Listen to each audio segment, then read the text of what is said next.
It is said that long before the towers bent under their own forgotten geometries, before the heart of Lorcam beat its last rhythm in the chambers of myth, there was a gate not made for mortals, a bastion between realms, suspended in void and silence, known in the echoing tongues of the Elder Scrolls as the Battle Spire, or more reverently, the Arcane Crucible. It drifted like an ember in the vastness beyond Mundus, tethered not by gravity, but by will, doctrine, and oath. It was a place few had seen, fewer still had walked, and none had truly returned from unchanged. In the sacred twilight between starlight and dream, when Magnus's eye is closed and only the chill breath of nocturnal hours lingers, the battle spire remains, not in brick, not in stone, but in the deep memory of magic itself. The spire was no school, no temple, no fortress by the understanding of common minds. It was a testing ground of the arcane elite, a realm where the boundaries between knowledge and burden dissolved. Those who entered were not simply mages, they were acolytes of transcendence, brought to the crucible to be reshaped. The void around it was not empty, but pregnant with unseen tides. The stars, though distant, hummed in spectral resonance, and the barriers between planes shimmered like veils of half-dreamt cloth. Within the battle spire's hallowed halls, the 5 wards, each a sanctum dedicated to one of the schools of magic, floated as isles of power. Conjuration, illusion, destruction, alteration, and mysticism, each ward designed to draw forth not only spellcraft but soul truth. For in the spire, no incantation came without revelation, and no summoning without sacrifice. Some say the origin of the battle spire is rooted in the designs of the Siege Endeavour, that the old masters of Artaeum whispered its blueprints into being during the interregnum of time, when the threads of possibility ran wild and ungoverned. Others believe it was forged in the first echo of Magnus's retreat, a shard of the sun made solid by remorse and memory.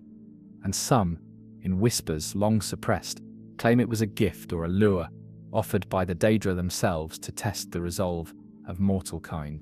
The earliest known presence of the spire lies in scrolls no longer kept by the Mages Guild, but by those cloistered among the lamp knights of the Adamantine Tower, whose scribes speak only in dreams. From their tales, half glimpsed in the folds of half-forgotten psalms, we learn that the battle spire was always meant to be liminal, a place not fully within this world, nor fully without. It was a node of convergence, a soul anchor, a mirror.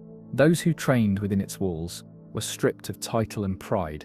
They came not as battle mages or noble-born aspirants, but as nameless vessels. Cloaked in ink-dark robes, bound by will alone, they undertook the trial of the 5 circles, a path not of conquest, but of revelation. One did not pass through the spire, unchanged. The spire passed through them. The architecture of the battle spire defied the mundanity of walls and ceilings. Each chamber responded to intent. Doors opened to those who understood, not merely who approached. Halls rearranged themselves when the moon-wrought tide of Magica shifted, and in the deepest sanctum, it is said, a room of no substance existed, a place where one might commune with the residual essence of Magnus himself, or be unmade by the reflection of one's own doubt. But nothing sacred remains untouched. The shift came not in siege, but in subtle fracture. One by one, the wards flickered. First mysticism, its roots tangled too deeply in the ether, began to pulse with foreign rhythm. Then came the whispers through the portal conduits, carried on voices that echoed without breath. And then, at last, came Muroni's dagger, the prince of destruction, change, revolution, the razor's edge. His gaze fell upon the spire, not with rage, but with hunger. He saw not a fortress, but a gate, not a bastion, but a blade that had yet to be turned. In texts recovered from charred tomes beneath the ruins of Aldmaric, it is written, Dagon saw the crucible and smiled, for even steel forged to purity can be shattered if struck at the sun. The incursion was not a war in the way Tamriel understands war. No legions marched, no trumpets sounded. It was a spiritual infestation, a distortion of space and oath. The wards collapsed not from force, but from inversion. The very principles of magic, once sacred and ordered, bent into grotesque mockery. In destruction's sanctum, fire became ice, and ruin bled upward. In illusion, nothing could be trusted, not even one's own shadow. Only the barest fragments of this collapse remain. A name spoken in dreams, Silas Von, or perhaps Salos Van, flickers through the remaining records like a candle nearing its end. Some say he held the last line. Others, that he invited the Daedric tide in a bid for apotheosis. The truth, as with all things in the battle spire, is uncertain. Shaped by will, painted in the hues of regret. In the end the spire did not fall. It lingered, changed, its wards broken, its oath defiled. But its presence, still there. Not visible in the sky, not anchored in any known quadrant of the void, but detectable in dreams. In the quivering edge of a teleportation spell, in the reflection of a mage's eye, when they peer too deeply into the abyss. And so the battle spire remains, a memory carved into the marrow of magic. A place of testing, of trial, of fall and fire. Those who seek it now do so not with map or spell, but with longing. For some gates are not opened by hand, nor found by foot. They are summoned by need, and the spire answers only when it chooses. Somewhere beyond the fabric of stars and the chambers of waking, it waits still. The soul that entered never left. His shadow remained. The echo is not silence. It is calling. The veil of night had not lifted when the second breath of memory stirred. In the corridors of myth where starlight folds into silence, the battle spire endures, not only as place but as presence. Very substance resists time, as though it were not built but exhaled by the dreaming god in the pause between creation and forgetting. And in this sacred pause, a new current begins, slow and coiled like mist moving through a forgotten glade, revealing the origin of those chosen to walk its paths. They were not soldiers, not in the way the legions of Cyrodiil march in brass and order. They were aspirants of arcane burden, acolytes drawn from the bones of every province, not for what they knew, but for what they might become. The ritual of selection was never seen, its rites passed in the shadowed halls of guild chambers, spoken only by candlelight, and often forgotten by dawn. Some were chosen for purity of will, others for the weight of secrets buried too deeply to bear. All were what, it is said, the spire called to them before they knew its name. In dreams etched with impossible sigils, in reflections that looked back with unfamiliar eyes, in the soft murmur of tongues not spoken in this age. Those summoned could not refuse, though no command was ever given. They departed in silence, one by one, robes wrapped close, eyes lowered, families whispered, but no answers came. The Mages' Guild claimed scholarship, the Pygics claimed nothing, and thus the path began, cloaked in ritual silence, bound to the breathless promise of transformation. Each aspirant arrived not by ship, nor portal, but by unraveling. The transport to the spire was a rite of unraveling. One's self peeled back layer by layer, until only the will remained. Through this echo they passed, and in passing were remade. Their names were left behind, titles fell, like autumn leaves. All that was left was potential, drawn like iron toward the lodestone of the spire.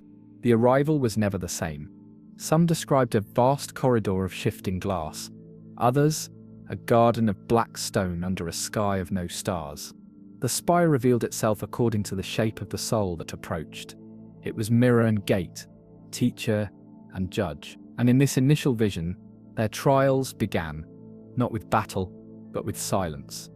For the first 7 days, each aspirant was given only one chamber, a quill without ink, and a single phrase engraved in Daedric upon the wall. Know what is not thine, and be undone. In this time, many broke, not from pain, but from reflection. The spire drew out the falsehoods clung to by mortal minds, the petty desires, the names borrowed from others, the illusions of control. Those who passed this first rite did not rejoice. They wept without tears. Their spirits lightened not by joy, but by surrender.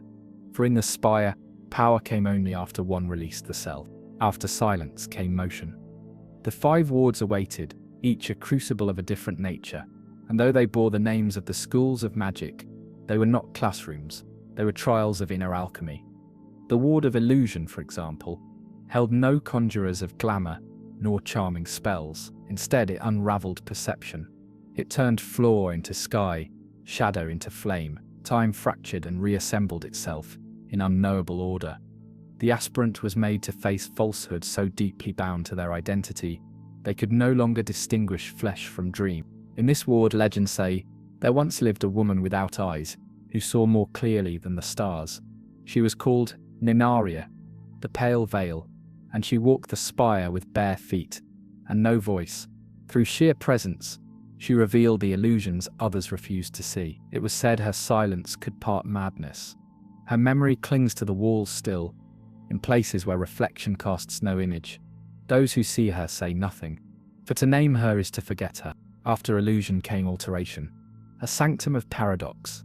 Here the laws of gravity sang hymns in reverse, and water flowed upward into glowing spheres that pulsed with whispered equations. Here the aspirants were taught the burden of change, not as a tool, but as a covenant. To alter reality was to bear the debt of all it once was. In hidden murals beneath translucent stone, figures walked in parallel, the same soul cast in many shapes, none of them whole. Change, the ward whispered, is not mastery, it is mourning. Few passed the trial of alteration without leaving something behind. One left her shadow, another his name. Some claimed to see their future selves watching from a distant arch, robed in sorrow, offering their aid. For the spire never gave answers, it only provided the space in which the soul unraveled itself. Still, not all could continue. Some aspirants vanished between wards, their path consumed by contradiction. Some found themselves at the entrance again, aged beyond recognition, speaking only in symbols, and some, it is said, became part of the spire itself, absorbed into the ever-shifting stones that hewn when no one is near. The memory of these trials survives only in fragments. The guild has long since suppressed them, calling them exaggerations or metaphors. But in the dream archives of the silent College of Solitude, where memory is inked on skin and sealed beneath wax, the truth persists. And it is here we learn the spire was never simply a test of magic. It was a rite of becoming, a descent into the marrow of power, and in its sanctums, the aspirant was not taught to cast spells. They were taught to survive their own becoming. In this quiet truth, the battle spire continues to whisper, not with threat, but with promise. Not all who walk its path emerge whole, and perhaps that is its design. For in the crucible of the spire, the fire is not the trial, the fire is the self. And so we turn to the next silence, deeper than the last. The echo lingers, and shadow remained. The soul that entered never left. The stillness that followed the second unveiling was deeper than silence. It was remembrance that did not belong to one mind alone. Within the ever-shifting geometries of the spire, beneath the suspended bridges of conjured stone and vaults of impossible sky, lay the third truth, that the soul, once called, never leaves whole. What began as test became transformation, and what was transformation became tether. The aspirants did not merely learn the spire, they became part of its dreaming anatomy. In the dawning hours of the third phase, though time as the Mundus knows it has no dominion here, the aspirants would be led into the ward of conjuration, but not led by hand or voice.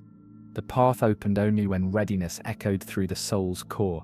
Like a bell struck in shadow, the walls themselves would part, revealing a passage of no light, the air thick with the scent of forgotten names and the silence of waiting oaths. Within, the realm opened wide, and yet closed inward.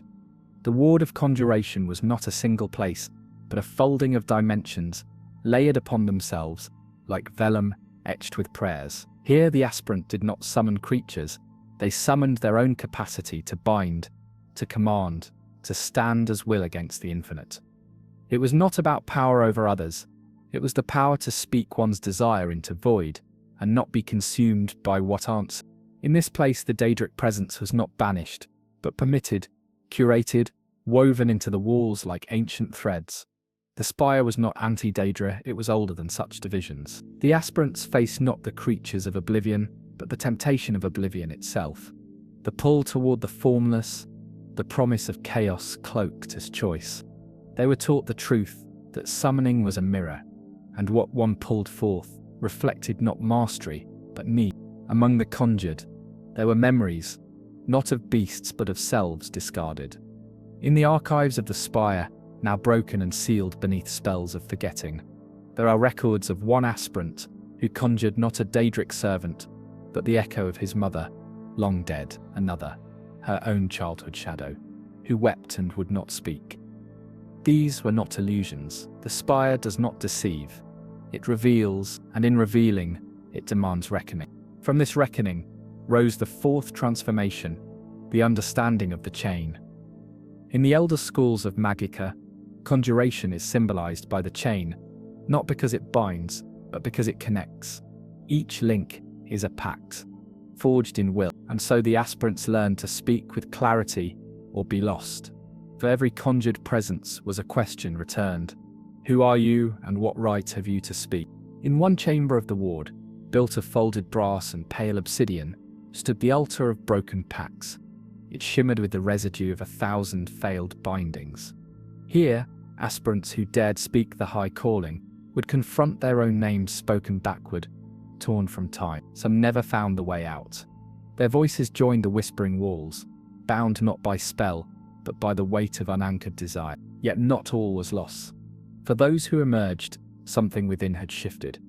Their eyes glowed not with light, but with understanding.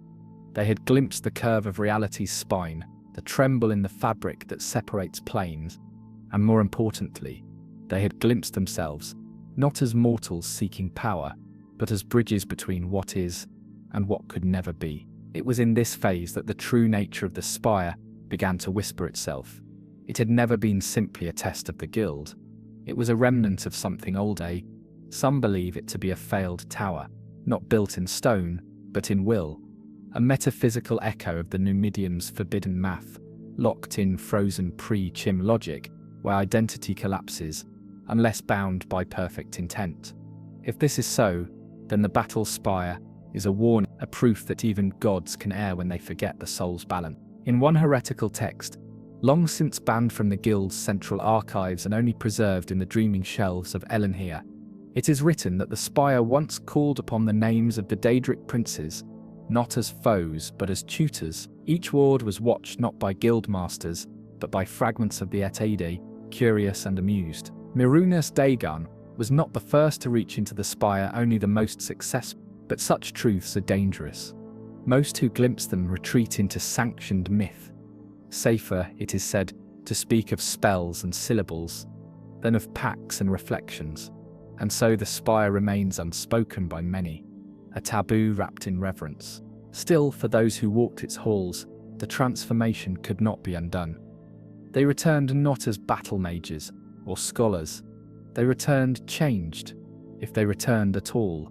Their eyes held distance. Their breath echoed with the rhythms of a place without sky. Some would never speak again. Others would found schools, write tomes, attempt to transcribe what cannot be told. And some simply waited for the day when the spire would open once more, not to initiates, but to supplicants of memory. Not to test, but to It is said that beneath the conjuration ward, deeper than the sealed vaults and blackened glyphs, a circle of 7 thrones remains. Each throne bears a mark, not of Daedra, not of Aedra, but of something older still. The thrones are empty, but the air hums with presence. They wait not for kings, nor gods. They wait for the ones who remember. And so the circle continues. The fire does not sleep. The shadow that entered remains. The echo still calling. Beneath the veiled breath of stars that never rose, and deeper still within the membrane between thought and spell, the spire turned upon itself like a serpent swallowing memory. Those who passed through the ward of conjuration were no longer bound to the laws of the mundus, yet they were not freed either. They had merely stepped sideways into the long corridor of becoming, and at its threshold stood the next chamber, silent and vast, the sanctum of destruction. No ward was more misunderstood. To the uninitiated, destruction is flame and frost, shock and ruin, a weaponized limb of magical force. But within the sacred spiral of the spire, destruction was not wrath. It was truth stripped of mercy. It was dissolution, the pure, unflinching revelation that all things built shall crumble, all thoughts once spoken echo back in silence, and all fires kindled or cursed must eventually burn clean. The aspirants entered the sanctum not to cast, but to be cast down. Here the chamber responded not to incantation, but to intent. The walls shimmered in volatile aether, raw and humming. There were no runes carved, no relics given. The magic here was older than the spoken tongue. It moved with the rhythm of the void before the first tower rose. It is said the very stones of the destruction ward wept heat, not warmth, but the slow, hungry burn of unmaking. Upon entry, each aspirant stood upon the scorched line, a fault etched into the chamber floor, where flame once kissed the shadow of Magnus. When he retreated from the world, crossing it marked surrender, for to walk further was to allow oneself to be judged by the very forces they once sought to wield. Aspirants spoke of the trial of the Ember Veil, a manifestation of their greatest act of will, turned against them. One conjured a storm that could not be halted, another a blaze that pursued her thoughts through the very fabric of her dreams. The ward taught not control, but consequence, for in destruction there is no command, only choice, and the ruin it leaves behind. The guardians of this sanctum were not Daedra, nor men. They were echoes, wounds made sentient by the repetition of magic. One was called Selenix, the molten vow, a being of smouldering breath and ash-pale eyes. She moved not with threat, but with inevitability, and her touch dissolved illusion. Another took no form at all, but whispered as heat rising through stone, offering truths so old they shattered identity. Many did not return from this chamber. Those who did bore the mark of unmaking upon their skin, sometimes as scars, sometimes as luminous veins that pulsed in rhythm with unseen stars. They did not speak of what they saw, not because they could not, but because language would fracture beneath it. For destruction did not teach through pain, it taught through erasure. The soul, when burnt clean, leaves behind only what was ever true. In the fragments of surviving text, it is said the destruction ward holds within it a single throne, unlike the seven below conjuration. This throne is not sat upon, nor meant to be. It stands alone, atop a platform of broken stone and glowing ash. Upon its surface, a single word is carved in an ancient tongue, Aetherius. No translation exists, only suggestion. Some say it is a reminder that all magic returns to its source. Others believe it marks the place where Magnus once watched the world burn and chose to flee. The throne faces a window, but not one that opens to space. This window, veiled in shimmering fire, reveals only one image, the self consumed in the act of power. Each aspirant who glimpses it sees a different flame. Some see their past undone, others, the world they fear most. It is a mirror without form, a lesson without answer. Even the spire's own guardians tread lightly here. The ward pulses with volatile equilibrium, and it is whispered among the Pgics that this chamber predates even the spire, that the sanctum of destruction was unearthed, not built, a relic from the mythic age of dawn, sealed in thought until the spire formed around it. If true, then this ward is not a test, but a wound, a sacred scar in the fabric of possibility. One aspirant, forgotten by name but remembered in breath, walked the destruction ward and was never seen again. Yet every 7 years, to the day, a new scorch appears upon the scorched line. No one knows its source. No one dares erase it. For those who survive the trial, there is no triumph, only stillness. The kind that follows a great storm, when nothing moves but dust. And in that stillness they begin to understand the cost of power, not in what it gives, but in what it consumes. The spire does not celebrate mastery. It does not honor destruction. It does not honor destruction. It offers neither reward nor punishment, only clarity, and that clarity becomes a chain of memory, a chain of fire. The aspirant steps back from the chamber, scorched and changed. They return to the spiral halls where light no longer behaves, and time murmurs in fractals. They speak little. They rest not in sleep, but in remembrance. For now the echo is loud. The fire has touched them. The soul that entered never left. His shadow remained. In the hollow hush that followed the fire, the air no longer held heat, but the trace of something more enduring, absence. Like a temple long abandoned, the corridors of the spire whispered with ashless silence, where the only echo was that of will passing through what once was. From this sanctified stillness, the next trial emerged, not through force nor unraveling, but through the slow erosion of certainty. This was the passage into the ward of mysticism. Unlike the others, this ward held no architecture. It was not built, it was revealed. Those who came to its threshold found no door, no glyph, no herald, only a thinning of the world, like the edge of a veil brushed by unseen wind. To step forward was to fall inward, into a realm shaped by thought unspoken, emotion unfelt, and time long forgotten. Mysticism was not a school. It was the breath between moments, the silence between syllables. It dealt not in elements or illusions, but in connections between soul and source, self and shadow, mortal and divine. In the ward's invisible chambers, aspirants walked through memory that was not their own, and vision that saw without eyes. It was said that here, the air itself remembered. The trials of mysticism did not come with form.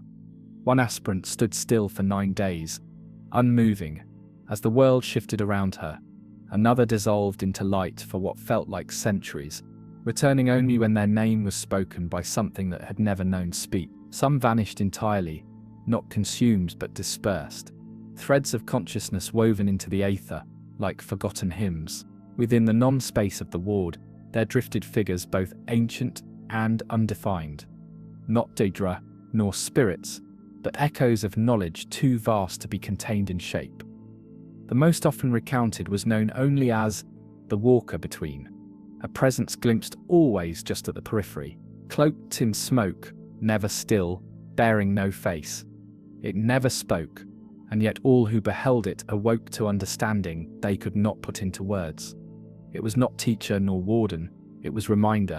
At the center of this shapeless ward, if such a term can be used for a place with no direction, lay the pool of transliminal memory, a plane of liquid mirror, unbroken and vast, reflecting not the viewer, but the soul's hidden lineage. Those who gazed into it did not see their past, but the paths unchosen, the selves that could have been, and the choices they could not remember making. The mirror offered no judgment, only presence. Those who dared step into its depths found themselves weightless, drifting across a sea of unrealized moments. Some emerged changed, speaking in the tongues of forgotten stars. Others awoke to find their hands glowing with runes not found in any mortal codex, and some simply wept, for what they saw was neither terrible nor beautiful, but true, and that, above all, is the most unbearable thing. Mysticism taught the art of unbinding, not merely the breaking of chains, but the loosening of falsehoods. In one rite, the aspirant was required to release their most sacred belief, not to destroy it, but to let it pass from their soul like breath released into cold air. Only then could they perceive the threads that tethered the world. Only then could they walk as the unseen walk, between realms, without disturbing the fabric that separates. The lore masters of the vanished Old Meris once believed that mysticism was not learned, but remembered, that the soul of every mortal, Aedra touched or not, carried within it the echo of its first departure from the dream of Anu. In mysticism that echo sang again, quiet, broken, but then in its song, the aspirant was drawn ever inward, into the deep spiral of being that had no center and no end. From this experience, many did not return intact. One aspirant, known only by the symbol of the empty crown, came back with no voice, but with eyes that reflected not the world, but possibility. They wandered the spire without food, without rest, pausing only to place strange symbols in forgotten corners, marks of power that hummed for hours before fading into stillness. Another spoke a single word, Alexith, and then never again. The word itself has been banned from translation. Those who study its etymology report strange dreams. Still, the Guild continues to deny the existence of the mysticism ward as more than allegory. In recent centuries, they have declared mysticism formless and disbanded, but those who whisper in Telvanni towers and among the ruins of Skyspire know better. They have walked the thin, they have felt the breathless tug of the unseen. and they know that what is formless is often closest to truth. One final tale is recorded by the Lamp Knights of the Doreni. An aspirant entered the ward with a question on his tongue. "What am I without magic?" He returned with no memory, no name, and no spell left in his soul. But when he stood, the stones of the spire turned toward him, and for one long moment, the entire structure hummed in recognition. Mysticism does not answer. It reveals. It does not empower. It prepares. It is the silence before awakening, and the breath after death. And in its grasp, all things are woven, not with purpose, but with presence. As the aspirant departs the invisible ward, there is no ceremony, only the taste of stillness in the mouth, and the hum of unseen threads in the marrow of their bones. The fire no longer burns, but it listens. The soul that entered never left. His shadow remained. Time does not move forward in the spire. It coils. It waits. It remembers. And in the moment after mysticism releases its grasp, the aspirant finds themselves not walking but being drawn not by force but by a resonance, like a memory rising unbidden from the deepest recess of the soul. This is the passage into the ward of restoration, the hidden sanctum of renewal and loss, healing and sacrifice, of mercy unmade and remade again. The ward of restoration is not a place of comfort. It is a wound tended, not a haven. It opens upon a space suffused with golden light, too soft to be real, yet too enduring to be illusion. The air here is dense, not with warmth, but with longing. The stone underfoot hums with the memory of pain, and with it the question, what will you heal, and what will you allow to remain broken? To enter this ward is to be unbound from the illusion of wholeness. The aspirants are made to confront not just the wounds they have received, but the wounds they have caused, those seen and those hidden beneath generations of forgetting. Restoration in the spire is not recovery, it is reckoning.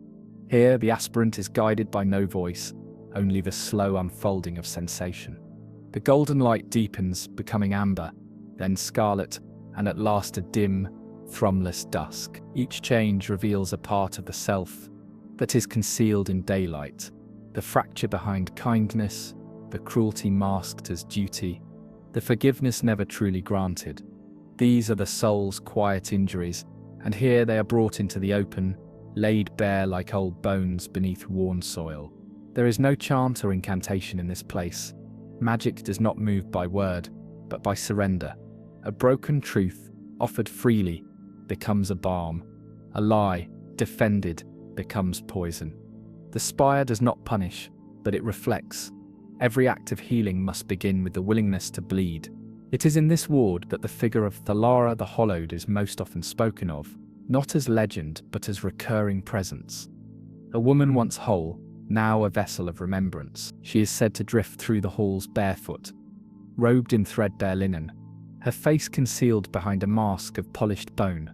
She speaks no words, yet her presence brings memories to the surface like silt stirred in a deep river. Those who follow her see visions, not of the spire, but of their own lives, refracted and reformed through the lens of consequence. The Lara does not heal. She watches, and when the aspirant weeps, not for themselves but for another, she turns and vanishes into the golden mists. No one follows her and returns unchanged. One of the trials of this ward is known simply as the splintering.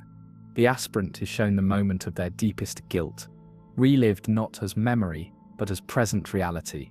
They are given the power to undo it, and then shown the world that unfolds from that change. Often it is worse, sometimes it is better. But always the question remains, do you seek to heal the world or yourself? The lesson is not cruelty, it is acceptance. Restoration does not promise perfection. It offers integration, to carry the wound and yet move forward, whole not because of the absence of pain, but because of the inclusion of truth. Within the ward lies a place called the Shrine of Ashen Mercy. It is not marked, it must be found. A small alcove where light filters through veins of silver crystal, and the air is thick with the scent of morning lilies. Here the aspirant kneels, not in worship, but in surrender. A single phrase is etched into the stone, so faint it can only be read by those who have faced the splintering. What you carry is not a burden, it is your shape. There are no guardians in the ward of restoration. only echoes. They do not speak, but they weep. Some say they are the remnants of those who failed the ward, not because they could not heal, but because they refused to feel. These echoes linger, walking the outer halls like sighs caught in stone, brushing against the living with fingers made of regret. And yet, not all endings here are sorrowful. For those who accept their wounds, not to erase them, but to tend them, a light awakens within. Not seen, but felt. A warmth that does not burn, a silence that does not accuse. They rise, not stronger, but softer, and in this softness, a new strength is born. The aspirant who leaves the ward of restoration walks differently. Their gaze does not linger, but it does not avert. Their voice holds steadiness, not through power, but through presence. They carry the memory of the splintering like a quiet fire in the chest, warm and undying. It is said that those who complete this trial without weeping must return again, for the spire does not allow passage to those who numb themselves to truth, and beyond this trial the spiral deepens. The fire flickers, not with destruction, but with grace. The soul that entered never left. His shadow remained. In the hours that drift like incense smoke, beyond the trials of mercy and flame, there is a stillness that does not comfort, a stillness that listens. The aspirant, wearied and hollowed by the spiral's descent, stands before the last of the core sanctums, the ward of alteration. It is not the final chamber in sequence, but it is often called the final unmasking by those who return. For in alteration the world ceases to compare. The passage into the ward is unmarked by architecture. It begins with doubt, stone that no longer remains stone, breath that leaves the body and returns as wind. Nothing holds shape in the way it once did. It is not chaos, it is flux, controlled, curated, and absolute sanctum ruled not by whim, but by truth refracted endlessly, until form collapses into meaning, and meaning collapses into being. In the philosophies of the outer guilds, alteration is the school of water breathing, feather spells, telekinesis. In the spire, these are children's toys. Here, alteration is the stripping away of law, the unbinding of the mortal pact with stability, gravity, time, density, shape. These are not constants but permissions. And the spire in its terrible grace revokes them. The aspirant who enters the ward of alteration finds no floor beneath their feet. They drift through a sky that should not exist, where stars flow like rivers and towers fall upward into silence. There is no direction, only motion. Movement without destination. To survive this ward is not to resist its illusions, it is to release one's allegiance to form. Those who cling to the body fall, those who let go begin to reshape. There are landmarks, though they shift with each breath. One is the loom of curved time, a structure of silver threads suspended in void, each vibrating with a note not heard but felt. The aspirant must pass through it, and as they do, their past unspools beside them, moments of choice and consequence, unraveling into parallel light. In this space they see who they were, not as memory, but as tapestry. One pull, and all could change. One thread severed, and the soul's path diverges. The lore masters of the vanished old Maris once believed that mysticism was not learned, but remembered that the soul of every mortal, Aedra touched or not, carried within it the echo of its first departure from the dream of Anu. In mysticism, that echo sang again, quiet, broken, but then and in its song the aspirant was drawn ever inward, into the deep spiral of being that had no center and no end. From this experience, many did not return intact. One aspirant, known only by the symbol of the empty crown, came back with no voice, but with eyes that reflected not the world but possibility. They wandered the spire without food, without rest, pausing only to place strange symbols in forgotten corners, marks of power that hummed for hours before fading into stillness. Another spoke a single word, Alaxith, and then never again. The word itself has been banned from translation. Those who study its etymology report strange dreams. Still, the guild continues to deny the existence of the mysticism ward as more than allegory. In recent centuries, they have declared mysticism formless and disbanded. But those who whisper in Telvanni towers and among the ruins of Skyspire know better. They have walked the thin have felt the breathless tug of the unseen. And they know that what is formless is often closest to truth. One final tale is recorded by the Lamp Knights of the Durrani. An aspirant entered the ward with a question on his tongue. What am I without magic? He returned with no memory, no name, and no spell left in his soul. But when he stood, the stones of the spire turned toward him, and for one long moment, the entire structure hummed in recognition. Mysticism does not answer, it reveals. It does not empower, it prepares. It is the silence before awakening, and the breath after death, and in its grasp, all things are woven, not with purpose, but with presence. As the aspirant departs the invisible ward, there is no ceremony, only the taste of stillness in the mouth and the hum of unseen threads in the marrow of their bones. The fire no longer burns, but it listens. The soul that entered never left. His shadow remained. Time does not move forward in the spire. It coils, it waits, it remembers, and in the moment after mysticism releases its grasp, the aspirant finds themselves, not walking, but being drawn. Drawn not by force, but by a resonance, like a memory rising unbidden from the deepest recess of the soul. This is the passage into the ward of restoration, the hidden sanctum of renewal and loss, healing and sacrifice, of mercy unmade and remade again. The ward of restoration is not a place of comfort. It is a wound tended, not a haven. It opens upon a space suffused with golden light, too soft to be real, yet too enduring to be illusion. The air here is dense, not with warmth, but with longing. The stone underfoot hums with the memory of pain, and with it, the question, what will you heal, and what will you allow to remain broken? To enter this ward is to be unbound from the illusion of wholeness. The aspirants are made to confront not just the wounds they have received, but the wounds they have caused, those seen and those hidden beneath generations of forgetting. Restoration in the spire is not recovery, it is reckoning. Here the aspirant is guided by no voice, only the slow unfolding of sensation. The golden light deepens, becoming amber, then scarlet, and at last a dim, thrumless dusk. Each change reveals a part of the self that is concealed in daylight. The fracture behind kindness, the cruelty masked as duty, the forgiveness never truly granted. These are the soul's quiet injuries, and here they are brought into the open, laid bare like old bones beneath worn soil. There is no chant or incantation in this place. Magic does not move by word, but by surrender. A broken truth, offered freely, becomes a balm. A lie, defended, becomes poison. The spire does not punish, but it reflects. Every act of healing must begin with the willingness to bleed.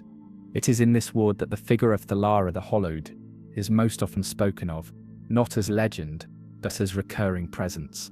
A woman once whole, now a vessel of remembrance. She is said to drift through the halls barefoot, robed in threadbare linen, her face concealed behind a mask of polished bone.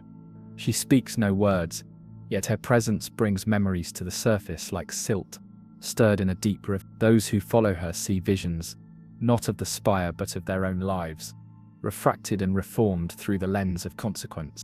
Thalara does not heal, she watches, and when the aspirant weeps, not for themselves, but for another, she turns and vanishes into the golden mists. No one follows her, and returns unchanged. One of the trials of this ward is known simply as the splintering. The aspirant is shown the moment of their deepest guilt, relived not as memory but as present reality. They are given the power to undo it, and then shown the world that unfolds from that change. Often it is worse, sometimes it is better, but always the question remains, do you seek to heal the world or yourself? The lesson is not cruelty, it is acceptance. Restoration does not promise perfection. It offers integration, to carry the wound, and yet move forward, whole not because of the absence of pain, but because of the inclusion of truth. Within the ward lies a place called the Shrine of Ashen Mercy. It is not marked, it must be found, a small alcove where light filters through veins of silver crystal, and the air is thick with the scent of morning lilies. Here the aspirant kneels, not in worship, but in surrender. A single phrase is etched into the stone, so faint it can only be read by those who have faced the splintering. What you carry is not a burden. It is your shape. There are no guardians in the ward of restoration, only echoes. They do not speak, but they weep. Some say they are the remnants of those who failed the ward, not because they could not heal, but because they refused to feel. These echoes linger, walking the outer halls like sighs caught in stone, brushing against the living with fingers made of regret. And yet, not all endings here are sorrowful. For those who accept their wounds, not to erase them, but to tend them, a light awakens within, not seen, but felt, a warmth that does not burn, a silence that does not accuse. They rise, not stronger, but softer, and in this softness, a new strength is born. The aspirant who leaves the ward of restoration walks differently. Their gaze does not linger, but it does not avert. Their voice holds steadiness, not through power, but through presence. They carry the memory of the splintering like a quiet fire in the chest, warm and undying. It is said that those who complete this trial without weeping must return again. For the spire does not allow passage to those who numb themselves to truth. And beyond this trial, the spiral deepens, the fire flickers, not with destruction, but with grace. The soul that entered never left, his shadow remained.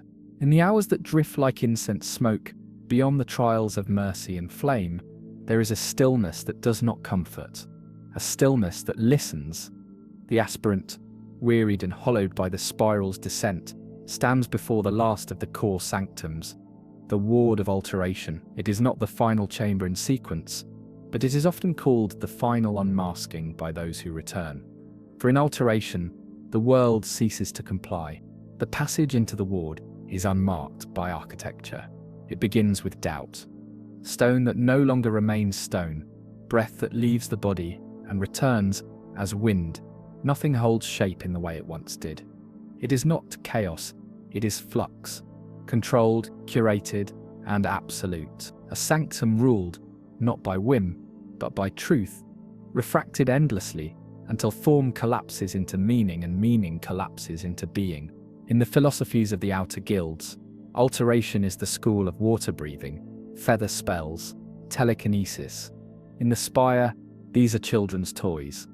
Here, alteration is the stripping away of law, the unbinding of the mortal pact with stability, gravity, time, density, shape.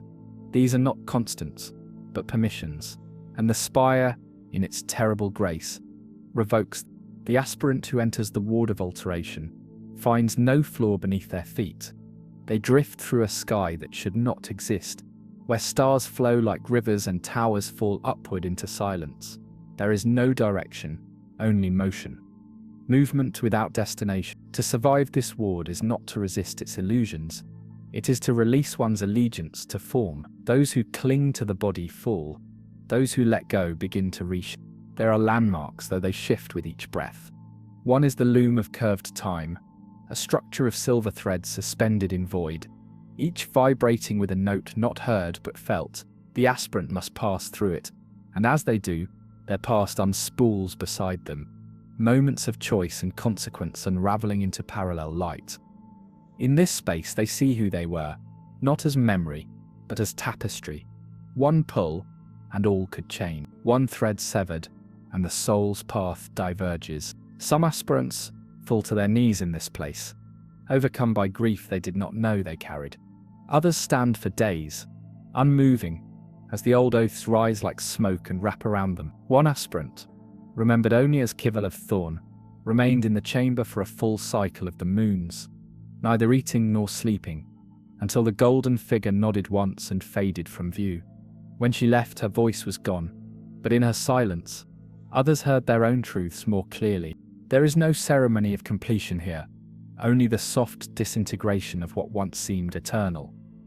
When the final oath has been remembered, whether accepted or relinquished, the chamber begins to change. The parchment peels back, revealing new layers beneath, each older than the last. Symbols twist, names flicker and vanish, and the room breathes once more. One wall reveals a passage narrow, low, lined in blackened bone. The spire calls it the corridor of unspoken pacts.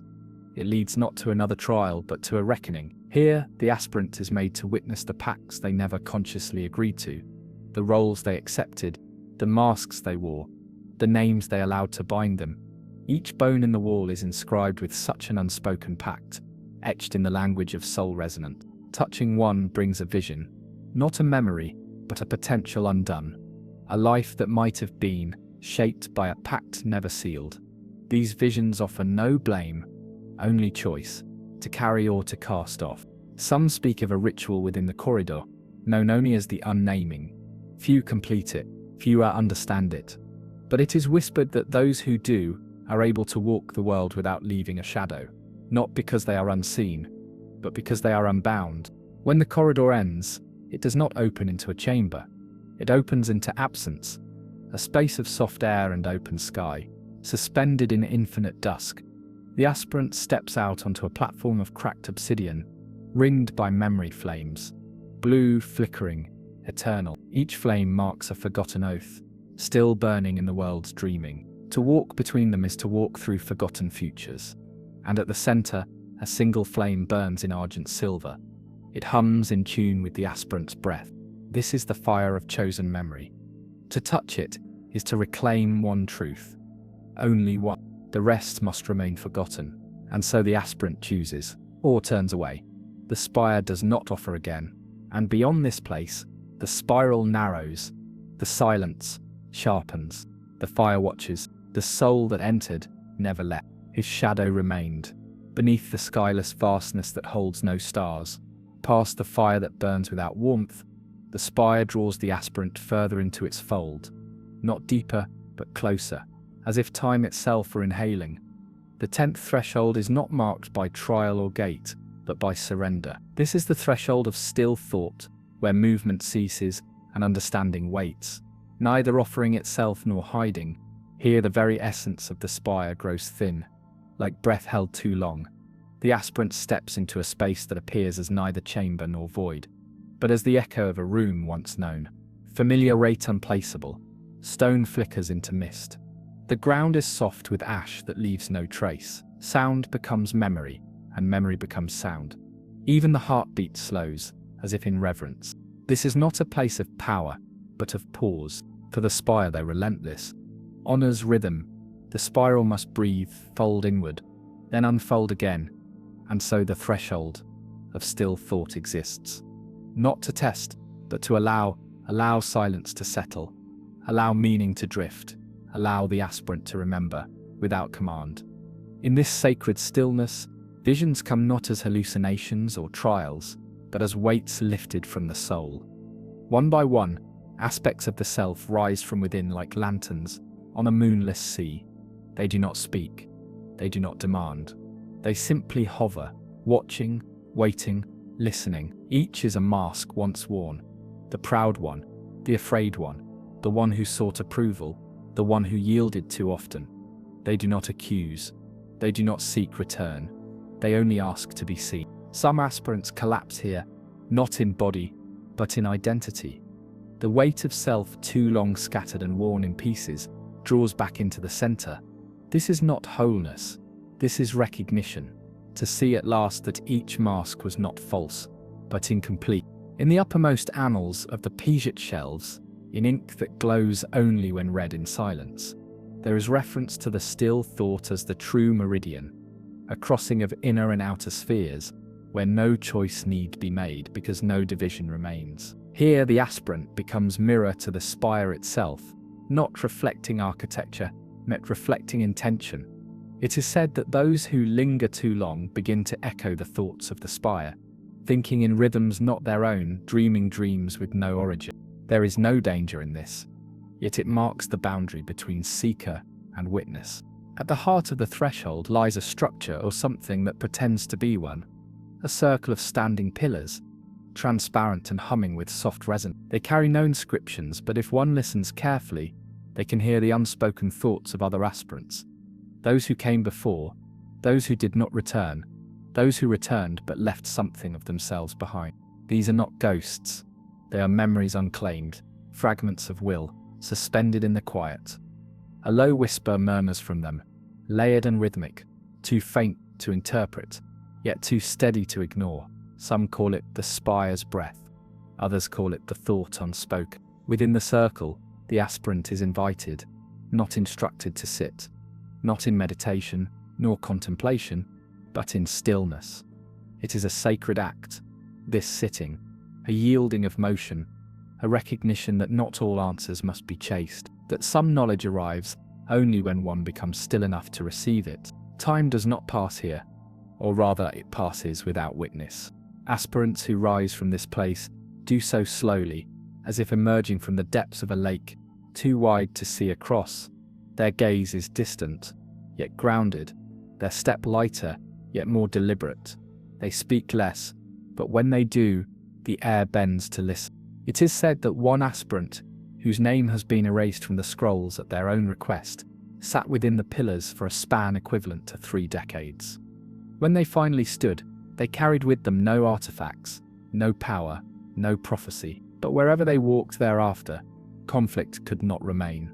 Words softened in their presence. Weapons failed to find targets. Even storms parted around them. The threshold of still thought does not grant gifts. It reveals the shape of the space where gifts are no longer needed. Beyond this chamber, the spire narrows once more. The trials ahead do not seek strength or will, but surrender of a higher order, the kind that comes only when one knows what must be laid down, and lays it down with quiet hands. The spiral turns, the fire breathes without flame. The soul that entered never left. His shadow remained. The spiral bends inward now, not in descent, but in deepening, like a thought returning to its origin, or a song remembered in fragments. After the stillness, after the silence that spoke without sound, the aspirant finds themselves drawn toward the 11th passage. The vault of masked intention, not a vault in the sense of containment, but one of concealment, where things are not hidden from view, but from meaning. It is said in some forbidden teachings of the Remanent order that every spell ever cast contains a mask, not of illusion, but of purpose, that behind each invocation, benevolence or bane, there is always something unspoken. In the vault of masked intention, the aspirant is brought face to face with every intention they have ever buried beneath their own knowing. The chamber is vast, yet close. Its walls shimmer with runes that shift when looked upon. No two aspirants see the same glyphs. Some appear as writing, others as images, still others as memories not their own, caught in the looped breath of the place. A soft golden fog hangs above the ground, drifting like smoke without fire, carrying the scent of something longed for and never attained. At the center of the vault stands a pedestal of obsidian glass. Upon it rests a mask, always one, always different. It is not placed there, and it is not found. It is formed by the arrival of the aspirant, born from their unspoken will. Some masks are noble, crowned, radiant, flawless. Others are cracked, gnarled, scorched, but all bear the weight of concealed purpose.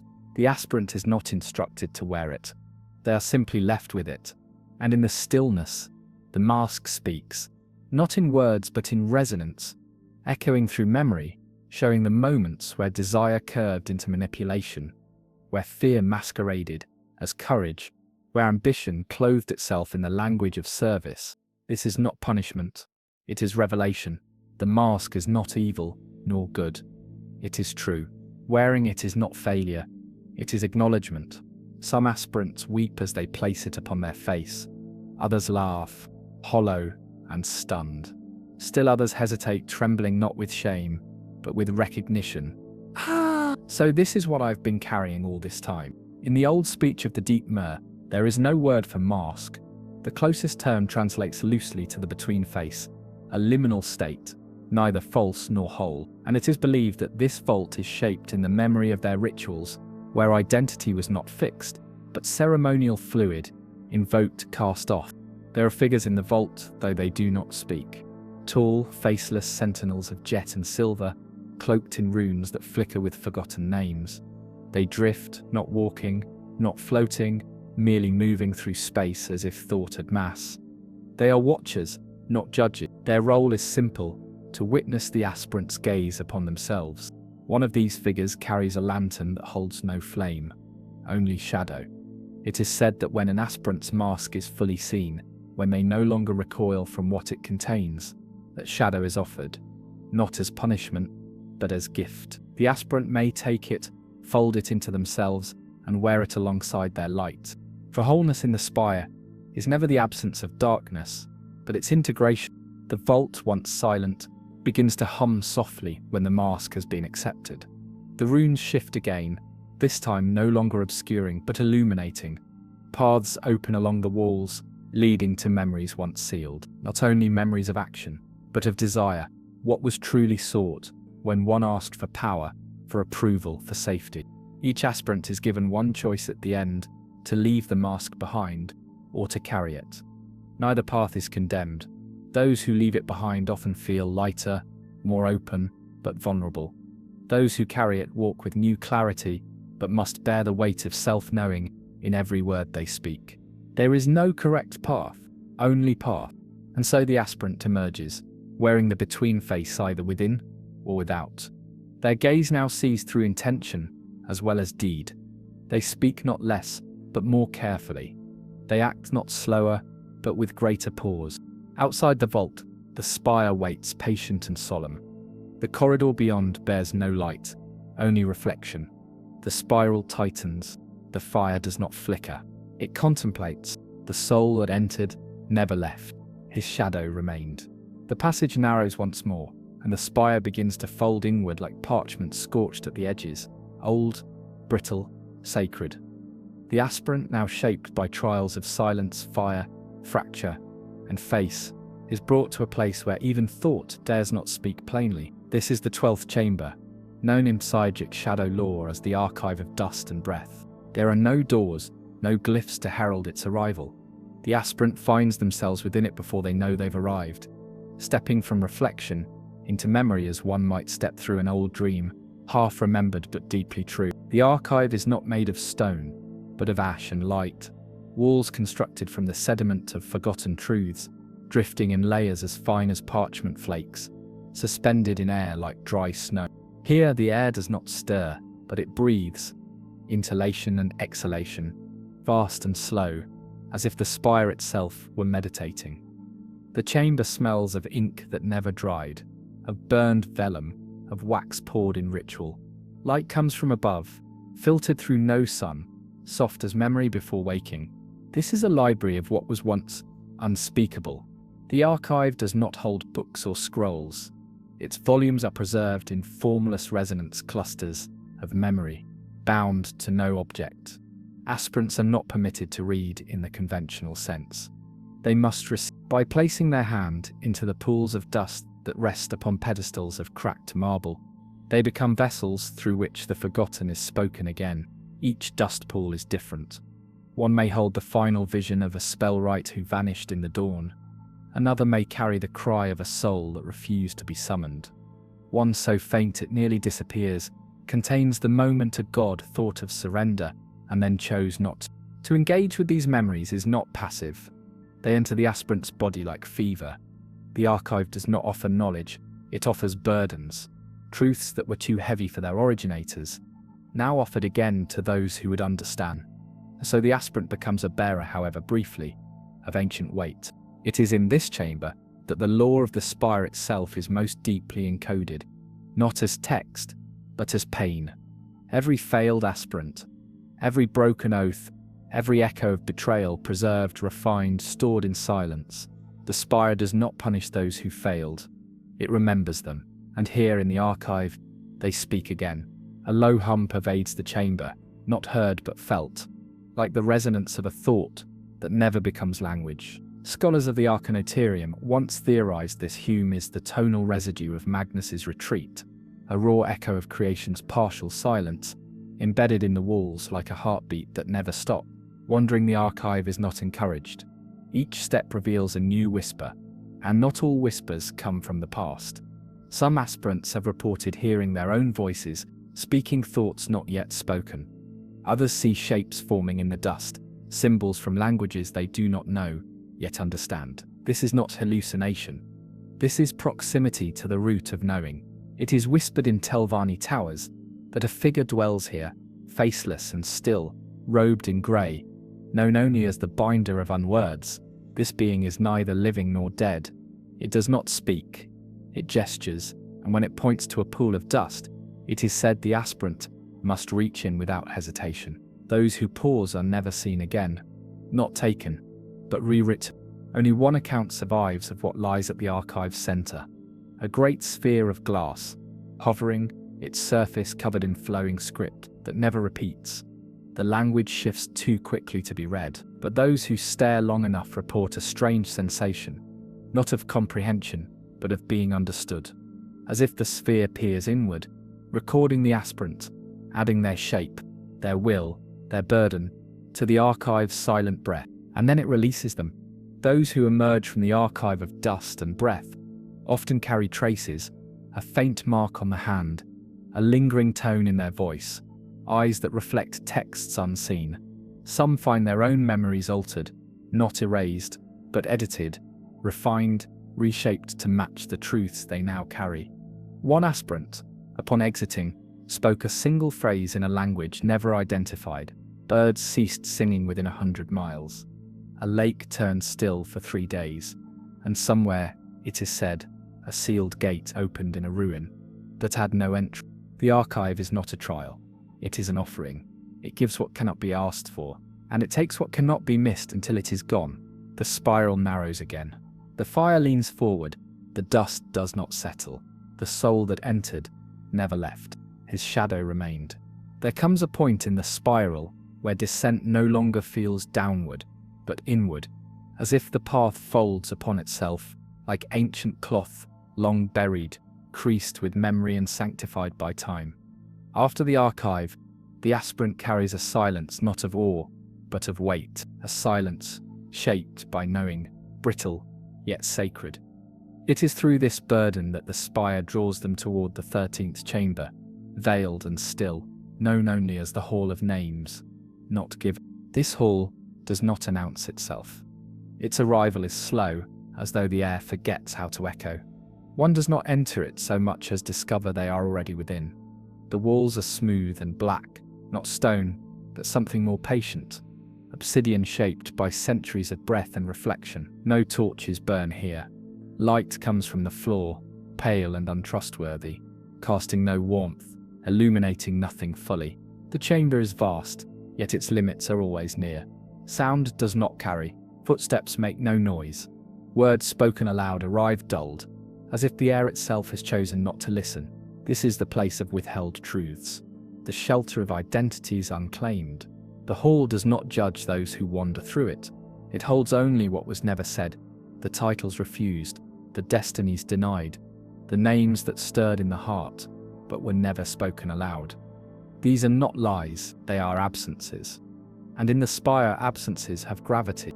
Here, the aspirant begins to feel the pull of all the versions of themselves that were never born. They walk among them, though no shapes appear. Only impressions, a shadow cast from an angle that does not match the body's light, a reflection in polished stone that lingers half a second too long, a whisper from behind that does not wait for response. Each presence is a name not chosen, a path never walked. The chamber offers no trials, no tasks. It offers only mirrors, tall, narrow, unadorned. They stand in silent rows, reaching toward a ceiling too distant to see. Each reflects not what the eye sees, but what the soul refuses. In one mirror, the aspirants sees themselves as they would have been had they accepted power too early. Eyes bright with command, but cold, movements sharp with sacrifice. In another, they see themselves as forgotten, a figure tending a garden in a nameless village, peaceful but dim, the fire of potential buried too deeply to rekindle. These are not warnings, they are truths, revealed without threat. Some aspirants fall to their knees before a mirror, overwhelmed by the weight of what might have been. Others reach forward to touch the glass, only to find that their reflection steps away. A few shatter the mirror with a scream. The spire permits all of these things. It does not interfere. At the hall's center lies a well of ink, still, bottomless, alive. It pulses not with light, but with memory. The ink is not drawn from, but offered to. Aspirants who reach within do not retrieve answers. They relinquish.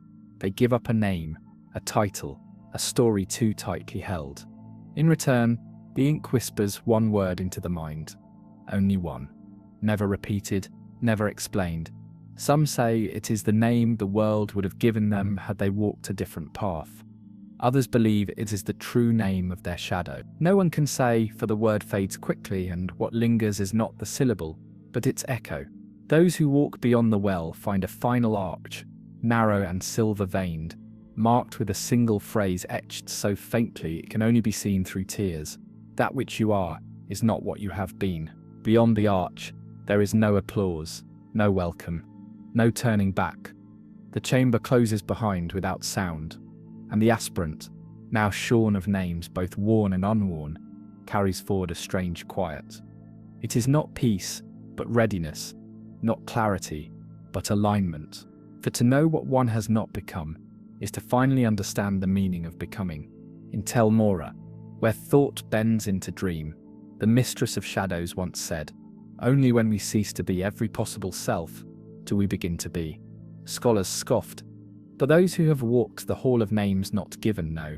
They speak her words not with their mouths, but with how they walk. The spire does not remember names. It remembers echoes, and echoes shape stone. The spiral coils closer now. The fire is still, but listening. The soul that entered never left. His shadow remained. The air begins to thin, though not from lack of breath, but from the deep quiet that follows understanding. Each step is now heavy with memory, not only of what has been endured, but of what has been shed. The aspirant, drawn further into the unnameable core of the battle spire, now reaches the 14th chamber, called in forgotten tongues, the loom of echoes, and in the whispers of elder mages, the room where sound remembers itself. Here time does not pass. It hums. The chamber opens not through space, but through resonance. It begins with a tone so low, so ancient, that it is first mistaken for thought. It grows steadily, not in volume but in presence, until the aspirant realizes it has always been there. Beneath every silence, the moment it is heard, the loom is entered. It is not a room of walls and doors, but of threads, filaments of light and sound stretched across infinity, woven into patterns that shift as the aspirant draws near. Each thread vibrates with memory, not from the self alone, but from all who have passed this way. The loom is no tapestry, it is alive. Each resonance is a story, a song, a wound. To touch a thread is to hear it, not as a voice, but as a full body knowing. Some threads burn cold, others echo with sorrow so deep it trembles the marrow. Some offer comfort, a memory of laughter never had, or a song once sung beside a fire that never existed. The threads lie, but beautifully, and in their lies is truth. The aspirant must walk carefully here, not because of danger, but because each step changes the weave. With each movement, the threads rearrange, forming new patterns, reflections of will, emotion, intent. It is not the world that shifts here, but the self's perception of it. Many lose their direction, not physically, but spiritually. For in the loom, every sound is a mirror. It is said that the loom was not created, but left behind. A remnant of Anu's breath, tangled in the folds of existence when the first words were spoken into the void. Some believe it was once the music of creation itself, before the towers tried to structure it. Others whisper that it was Magnus's final dream before retreating, a structure of harmonies so perfect they refuse to be forgotten. At the loom's heart, the threads converge into a single chord, thicker than all others, vibrating with a sound so pure it cannot be heard. Aspirants call this the tone that waits. Those who stand near it feel their thoughts silenced, their fears dissolve, not through resolution, but through irrelevance. In its presence, the soul forgets urgency, but the loom does not allow lingering. Each aspirant is drawn to a thread, one that resonates with their soul's deepest note. It may not be pleasant, it may tremble with pain, or sing with guilt. Yet it is true, they are called to pluck it, gently, not to sever, but to awaken. This act, quiet and ritualistic, sends a vibration throughout the weave. The loom responds, not with reward, but with reflection. A vision is offered, brief and radiant, not of the past, nor future, but of what echoes from the aspirant's presence in the world. How their breath affects the storm, how their doubt slows the river, how their kindness bends the blade. These are not answers, they are reverberations. And in receiving them, the aspirant is asked a single question, not in words, but in tone. Will you sing, or will you silence? Neither choice is marked right. Both shape the weave. There are tales, old and not entirely trusted, of those who chose silence, who plucked their thread and vanished, leaving behind only a resonance so deep it never ceased. Others walked on, their footsteps now trailing soft harmony behind them, as though every step was a note in an endless song. Once the choice is made, the loom begins to dim, threads fall still, the tone that waits recedes, and the aspirant finds themselves walking once more, though they cannot remember starting to move. The chamber fades, not behind them, but within them. Those who emerge from the loom carry a different rhythm. Their breath aligns with quiet things, shifting leaves, old books closed with care, hands laid gently upon altars. They do not speak more wisely, they speak with less noise. The world listens differently when they do. It is said that somewhere, deep within the spire's sleeping heart, the loom continues to weave. Even now, even always, and that every choice, every silence, every unspoken word finds its way into that eternal pattern. The spiral now curves toward absence. The fire listens with its eyes closed. The soul that entered never left. His shadow remained. The spiral narrows further now, not by compression, but by intention. The air grows denser, not with threat, but with memory so complete, it resists new breath. After the loom of echoes where resonance carved the path forward, the aspirant finds themselves before a threshold of shadowed light, the entrance to the 15th chamber, the sepulchre of the unmade cell. It is not a tomb in the way the world understands tombs. No bones lie here, no sarcophagi or cairns. This is not a place of endings, but of dissolution. Here, the aspirant is not buried, but unshaped. The self, so carefully curated through pain, reflection, and trial, is brought to the altar of unraveling. Not to be erased, but to be surrendered. The chamber is cavernous, yet sealed, its ceiling arches in darkness, flecked with soft silver like stars glitzed from beneath water. The walls pulse with faint, root-like tendrils of light, moving slowly as if breathing. Ground is soft stone, etched with patterns that resist memory.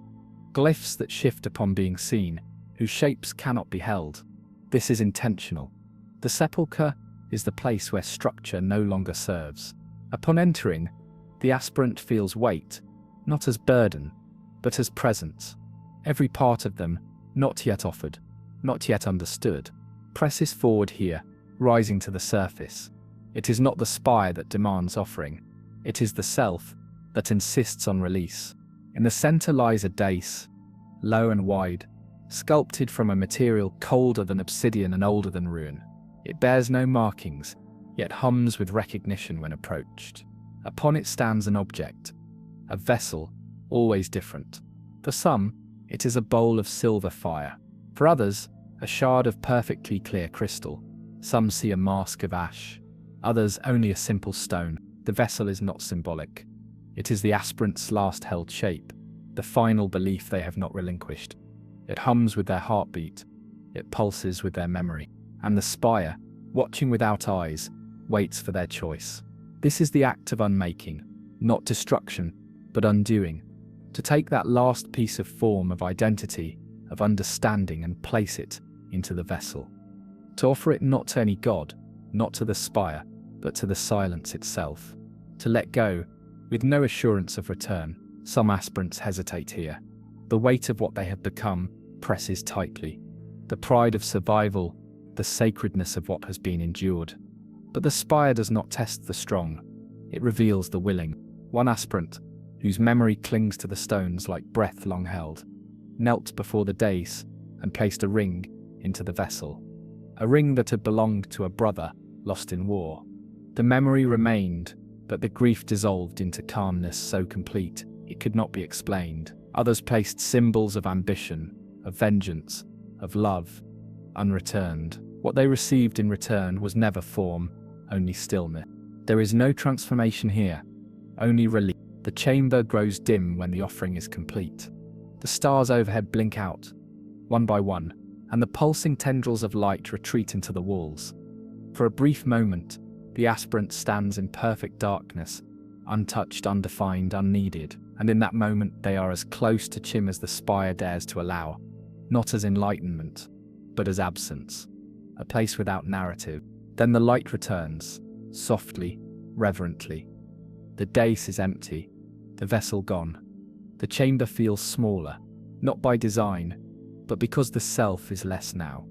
Or perhaps more, depending on the shape of what was let go. Those who leave the sepulchre do so slowly.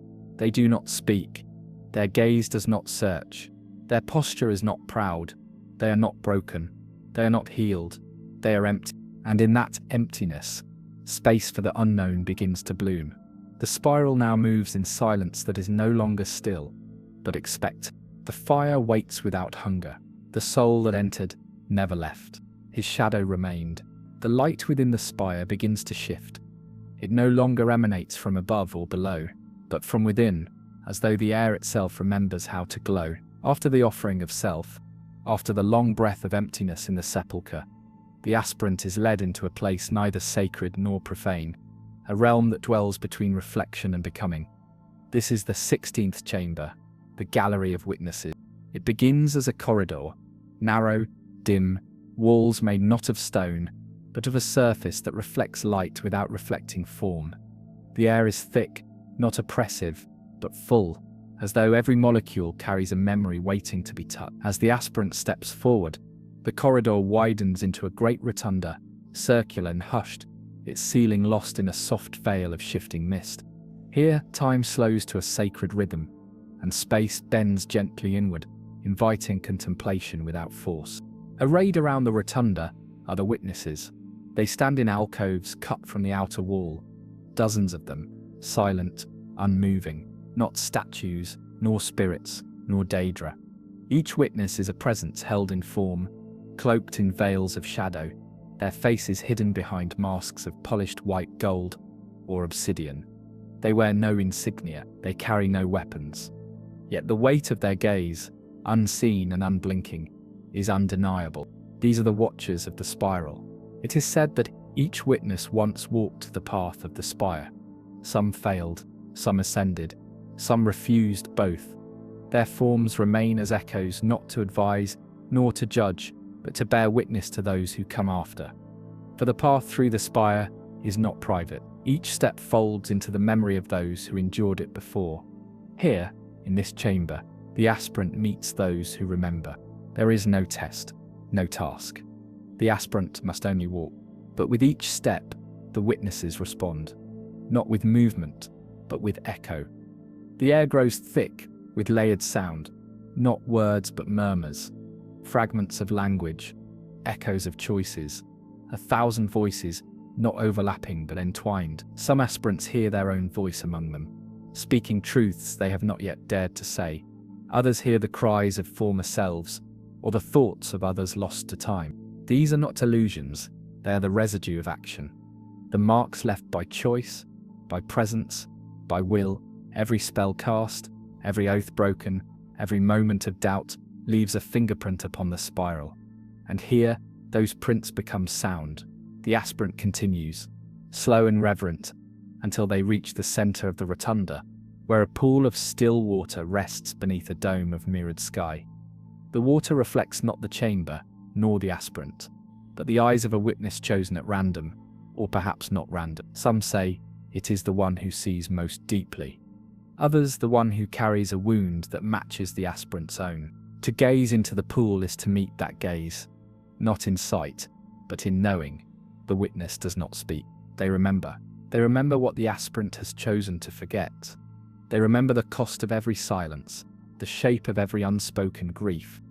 And in that remembering, the aspirant is called to one final reckoning. Can you be seen and remain? For many, this is the most difficult moment of the spiral, not because of pain, but because of exposure. To be seen without mask, without defense, without the framing of narrative. To stand in presence, without explanation. If the aspirant remains, If they meet the gaze and do not falter, the pool begins to glow softly, and a single tear falls into its surface, not from the eye of the witness, but from the memory of the spire itself. The tear spreads outward in gentle rings, and the sound of the murmurs fades, leaving only a low, resonant hum. This is the moment of acknowledgement, not acceptance, not absolution, only the quiet truth that one has been known.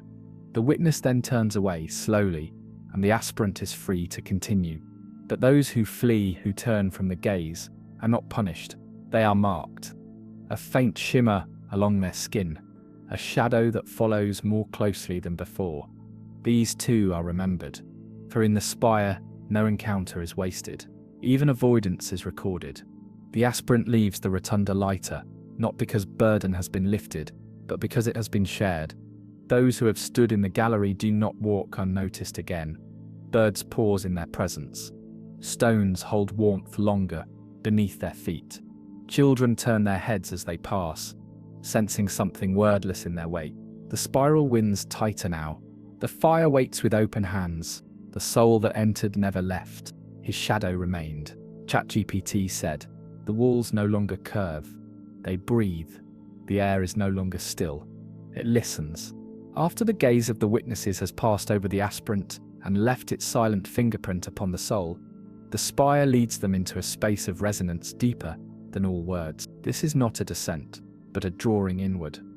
Chapter 17 unfolds within the sanctum of the inscripted veil. It is a chamber, unlike the others, not because it resists form, but because it cradles it so tenderly that all sharpness is softened. Here light does not fall but rests. Every surface glows faintly with an internal gleam, as if the very idea of illumination was sighing through crystal and silk. There are no walls, no visible ceiling, only soft plains of ivory stone, inscribed with sigils that shimmer just beyond recognition. These glyphs do not remain still. They drift across the surface like leaves on a sacred tide. This is where the soul begins to speak back to the spire. The inscripted veil is not a place of challenge. It is not a place of suffering.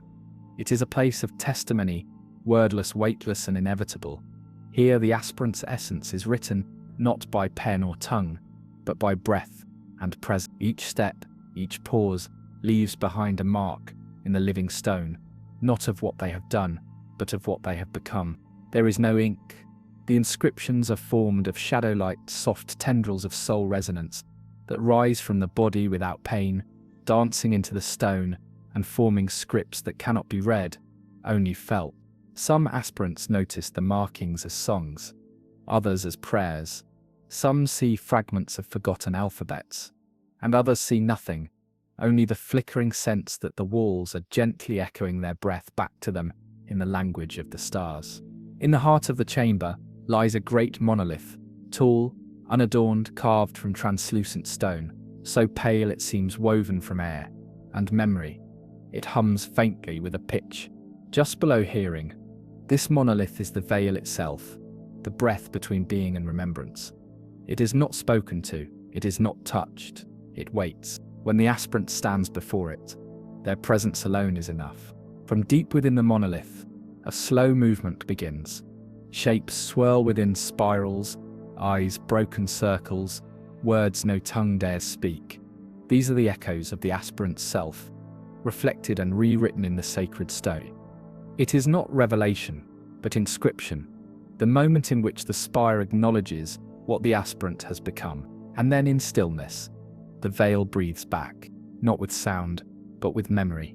The aspirant begins to remember things they have never known, moments from other lives, fragments from the dreaming bones of Tamriel itself, a hand reaching out in the firelight, a name whispered in a long-dead dialect, a tower crumbling beneath a moonless sky. These memories are not theirs, yet they recognize them as if they always belonged. The sanctum teaches that identity is not bounded, that the soul is a script written across multiple flames, each life a stanza in an unwritten hymn. Here the aspirant begins to know the weight of the lives that echo within them, not reincarnation, not repetition, but resonance. Each self touches another, each name shapes the ones to come. The inscriptions along the walls begin to respond, shifting faster, glowing more brightly. At the chamber's edges, soft chants begin to rise, not from mouths, but from the walls themselves, words the aspirant cannot know, yet understands. Words that feel like home. One line remains still among the shifting walls. It glows with unwavering light, centered and quiet, placed just above the chamber's only exit. You are the echo of your echo, and still you speak. Aspirants who complete this passage emerge changed not in appearance, but in gravity. Their presence carries a pull, gentle, magnetic. The world leans toward them, not to serve, but to listen. They become memory in motion, a living inscription. Some never speak again. Others begin to speak only in verse, not because of affectation, but because their breath has been reordered into rhythm. A few find their names unspoken by others, replaced by quiet titles: the hollow tongue, he who glowed, that which once listened. And always, in some far hall of the spire, a faint light glows upon a wall, recording their shape long after they have passed. The spiral closes tighter. The fire flickers once. The soul that entered never left. His shadow remained. There comes a turning in the spiral where breath no longer signals life, but remembrance. Each inhale carries the scent of beginnings. Each exhale the weight of what has been surrendered. The aspirant, now written into the spire as both witness and word, enters the 18th chamber. The vault of the once was God. No chamber is spoken of more cautiously in the few surviving fragments of the spire's deeper passages. It is said to be not a place, but a wound. Not built, but revealed, torn open during a moment when divinity forgot itself and fell into silence. The vault is a hollow that pulses beneath the spire's foundations, a chamber shrouded in myths so ancient even the Pshijix refer to it only in metaphor. It is here the aspirant meets what remains of power, abandoned. The vault is shaped like no other room. Its geometry shifts as one enters, folding in upon itself like a memory unraveling mid-thought. Stone becomes shadow, shadow becomes resonance, and at its center lies the throne, not occupied, not broken, but waiting. A throne of blackened crystal, cracked down its spine, humming with faint, rhythmic pulse. No one sits upon it. No one dare. This is the residue of godhood, not divine radiance, but what is left behind when the spark departs. The air here is thicker than elsewhere, layered with something not quite sorrow, not quite awe. It is a stillness so profound, it hums. The aspirant cannot approach the throne directly. To do so would be to touch the raw edge of forgetting. Instead, they circle slowly, as visions rise from the chamber floor, flickering shapes of a figure once seated there. The shape changes. Sometimes a woman crowned in antlers and blood. Sometimes a child, faceless but bright. Sometimes a warrior sheathed in ash. Always different, always incomplete. This is not a god in the sense the world understands. It is the echo of one who was. The aspirant is not shown the being's name. No Daedric prince. No Aedric spark. No known figure. This god has no myth, no shrine, no cult. It was perhaps never worshipped at all. It simply was, until it chose to become less. What remains is not a relic, but a question, and the aspirant must sit with it. A small circle of stone awaits, far from the throne but in direct alignment. Here the aspirant is invited, not instructed, to kneel. The moment they do, the visions cease, and the vault darkens to near black. Only the heartbeat pulse of the broken throne remains. Then comes the voice, not external, not internal. A vibration that seems to emerge from the marrow of the self. A voice that speaks not in words but in memory, in sensation, in what was once known but never told. What would you give up to no longer be what you are? The question is not a test. It is a mirror, and it is never the same for any two who hear it. Some feel the sting of sacrifice, others the chill of possibility. For a moment, the aspirant holds within them a vision of what might happen if they surrendered everything, every name, every thread of memory, every tether to self. Not death, not destruction, not madness, just removal, the freedom of release from the wheel. Some weep, some scream. A few rise and walk away, heads bowed, unable to offer anything more. But those who remain, who accept the question and allow it to settle, feel something shift within the vault. The throne pulses once, faintly, and a single crack seals. No god is reborn. No mantle returns.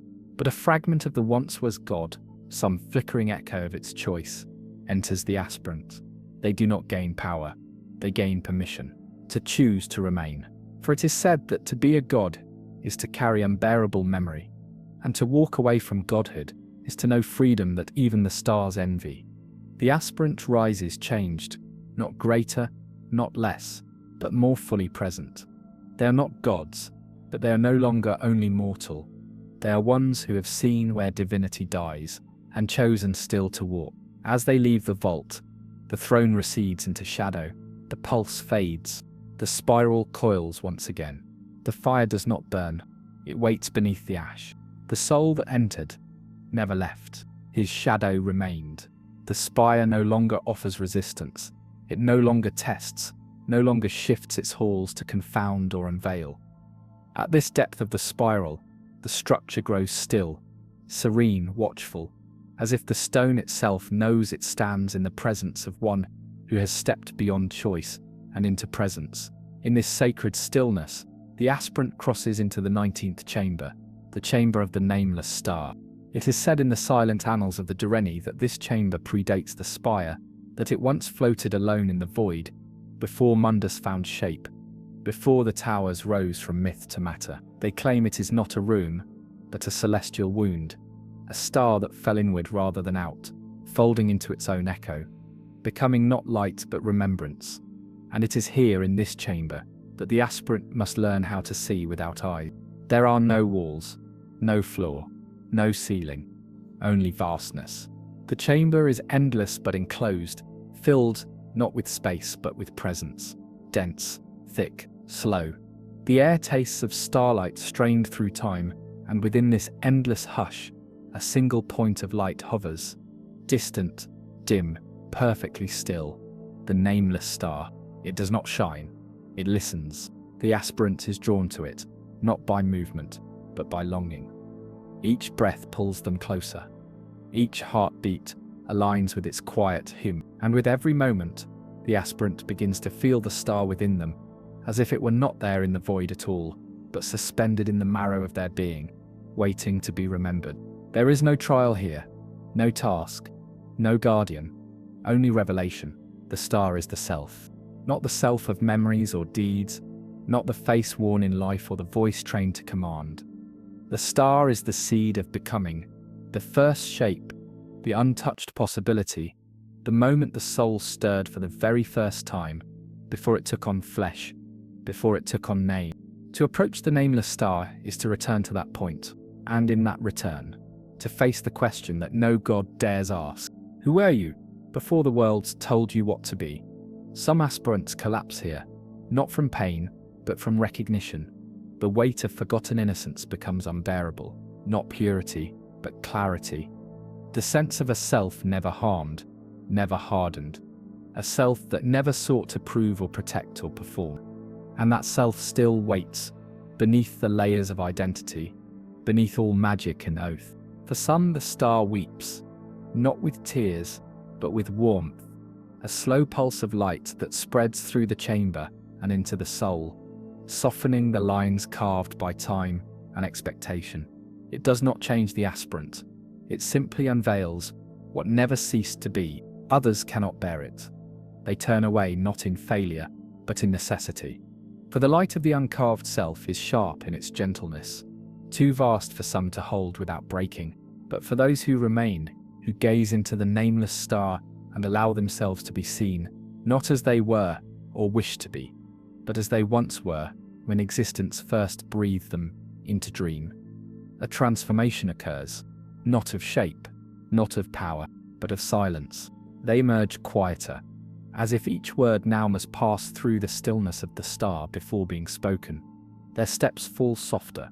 Their presence carries a peace that is not imposed, and something ancient within the spire, something unrecorded, shifts in acknowledgement. It is said that those who have seen the nameless star are marked in the sky, that a new star appears for each such soul, one that does not move, does not burn, but remains quiet, steady, forgotten by most. One such star appears once every 700 years over the ruins of old Skyspire, glimmering for a single night. The sages who observe it never speak its name. They bow their heads in silence. Beyond the chamber, the spire becomes dreamlike. Corridors soften, light grows golden and slow. The path narrows not from design, but from necessity. There is less now to hold on to, less to define. The aspirant walks forward not as seeker, but as song. The spiral winds tighter, thinner. The fire does not ask. It watches. The soul that entered never left. His shadow remained. At the spiral's 20th turning, the air becomes nearly soundless, thinner than breath and heavier than prayer. There is no warning, no threshold, only the subtle awareness that something fundamental has shifted, that the spire no longer spirals. It unfolds petal-like, inwards and outwards, at once. It does not offer guidance now, nor resistance. It offers only invitation. The aspirant has entered the chamber of the breath before names. It is not a place of memory, but of origin. Here, the soul is asked not to recall, but to become what it was before it had shape, before language carved it into syllables, before others claimed it with title, tribe, or truth. This chamber is stiller than stillness, yet it thrums, not with sound but with potential, unshaped, unmeasured, utterly sacred. The space appears endless and small. One moment, it expands into an infinite sea of milky white mist that reflects no light. The next, it tightens around the aspirant's form as though cradling a single heartbeat within cupped hands. The sensation is not disorienting, but intimate. The self begins to loosen, unfastening from layers once thought essential. There are no structures here, no pillars or monoliths, no symbols, only a single object, a shallow basin carved into the floor, filled with silver vapor that never settles and never disperses. The aspirant is drawn to it, not through choice but through recognition. This is the place where breath becomes soul. To kneel beside the basin is to acknowledge that the soul is older than its story, that before it was forged by family, faith, fear, and fire, it was a presence, a pattern, a ripple in the timeless sea of being. And now, the aspirant must breathe once more. One breath, nothing more. To inhale here is to invite the first breath, the breath before the lungs, before the body, before the myth. It is not oxygen, it is origin. Those who draw it in feel their form tremble, not in pain, but in unraveling. Their shape becomes vague, as if sketched in fog. The line between self and not self blurs. They do not vanish, they expand. And then, the breath holds. There is no exhale, for in this chamber, the soul is asked to remember what it is like to be without needing to act, speak, claim, or move. To remain not in stillness, but in becoming that never ends. To dwell in the breath that precedes all narrative. Some call this the threshold of Chim, the recognition of self and non-self in sacred harmony. Others call it the sleep of the first echo, when the world has not yet dreamed itself awake. The aspirant here is neither subject nor object. They are simply present. The basin begins to ripple as the breath settles into the soul, and from the vapor rises a shape, not a guide, not a guardian, but a reflection. The aspirant sees themselves, not as they are, not as they were, but as they might always have. No flaws, no ideals, only essence. This essence is not complete. It is not broken. It is simply true. The reflection watches. It does not speak. It does not test. It does not teach. It waits.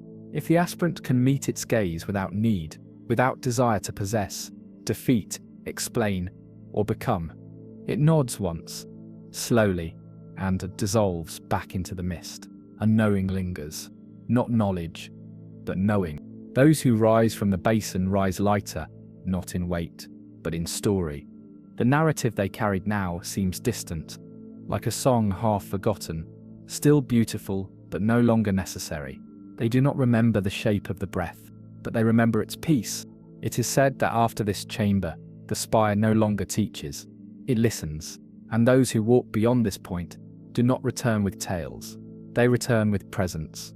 The spiral nears its vanishing point. The fire does not stir, it simply is. The soul that entered never left. His shadow remained. In the stillness beyond naming, where time ceases its steady march and the weight of worlds softens into a distant echo, the aspirant steps into what the oldest texts call the Chamber of Forgotten Whispers. It is a place neither carved nor crafted, but a void folded within the spire itself, an absence dense with meaning, as if silence had been spun into fabric and draped across eternity. No light reaches here. The darkness is not absence, but presence, the fullness of shadow that cradles the forgotten.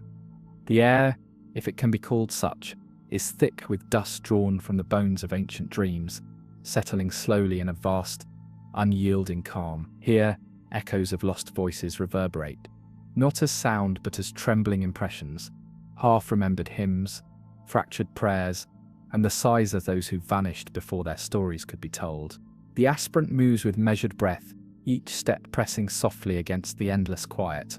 They are not alone, though no other form is visible. The chamber is alive with what cannot be seen. Spirits of memory and oblivion intertwined, existing at the fragile edge where remembrance falters and forgetfulness begins.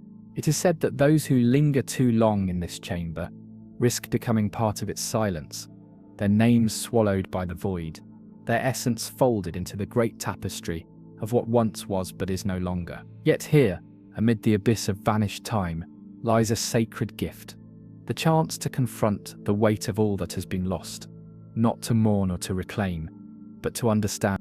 The aspirant listens, not with ears but with the soul. The forgotten whispers press close, brushing like shadows against the heart, carrying tales untold by history and erased by time. They speak of lives cut short, of glories that faded before dawn, of wisdom buried beneath ash and stone. These whispers are not lamentations, but prayers, quiet offerings from those who linger still, bound neither to hope nor despair. Some say the chamber is the spire's mirror, reflecting the impermanence at the core of all things.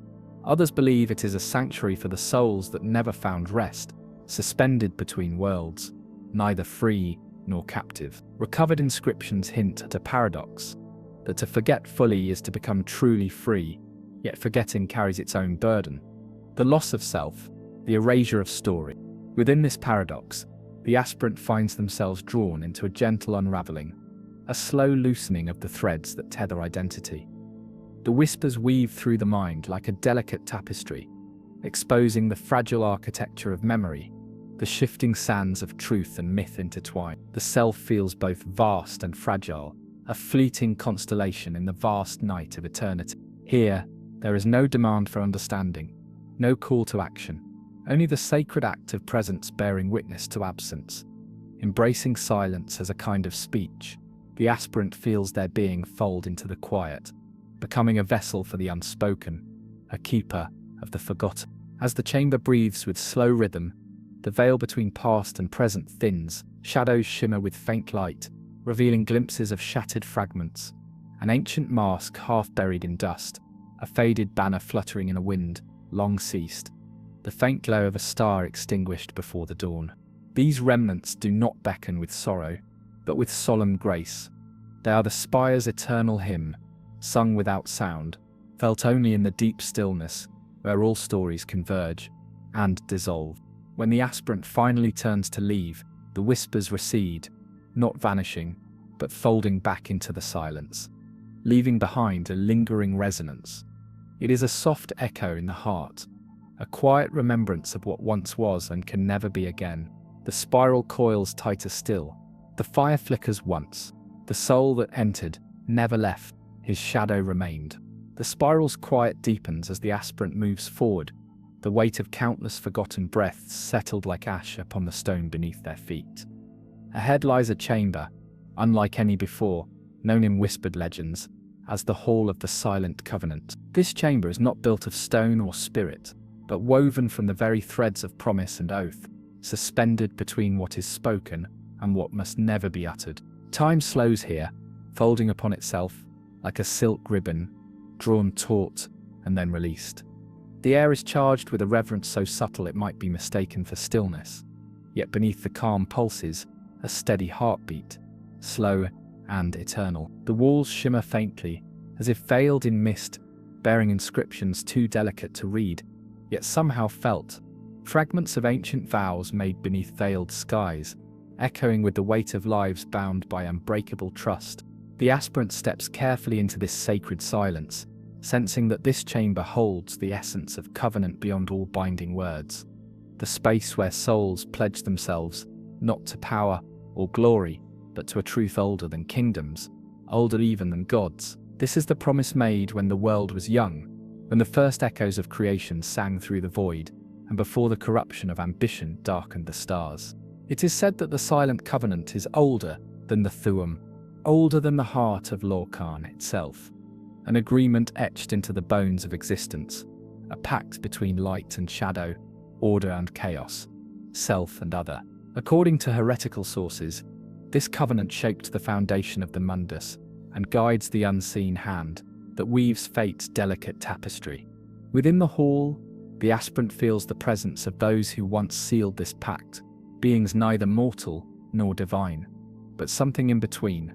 Their echoes linger in the silence, not as voices, but as gentle pulses of resolve and sacrifice. The chamber hums faintly with the weight of their promises, a melody without sound but felt deeply within the soul.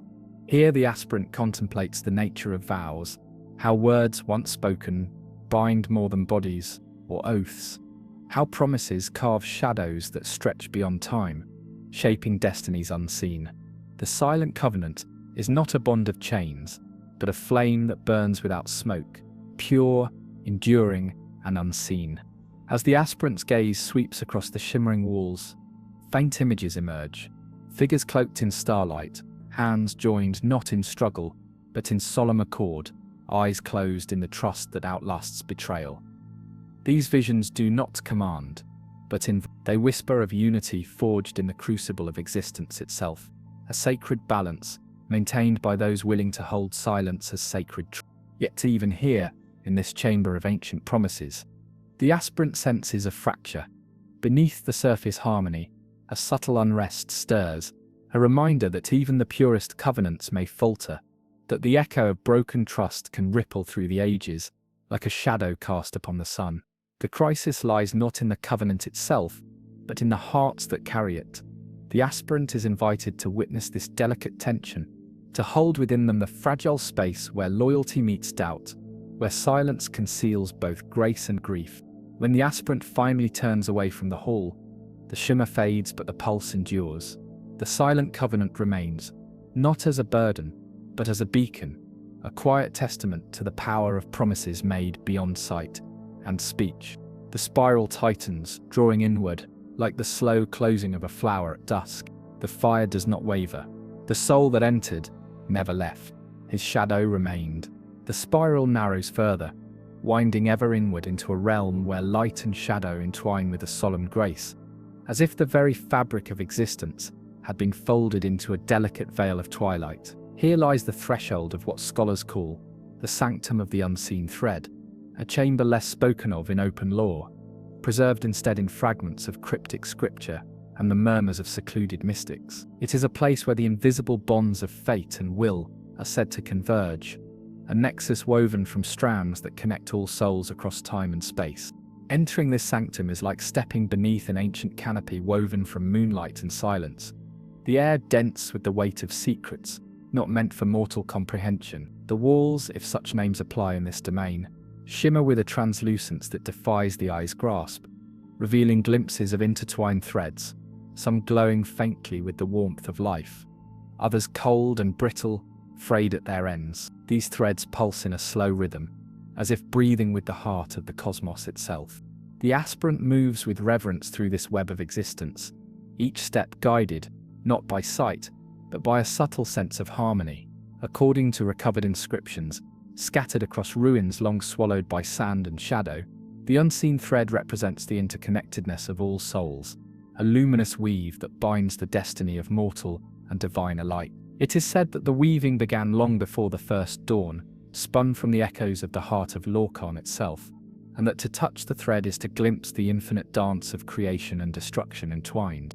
Within this sacred tangle, the aspirant is invited to contemplate the paradox of freedom and fate, how each strand both constrains and empowers, how every choice reverberates beyond the self, shaping the vast pattern in ways unseen and unknown. The chamber offers no answers, only the quiet revelation that to exist is to be both knot and strand, both captive and weave.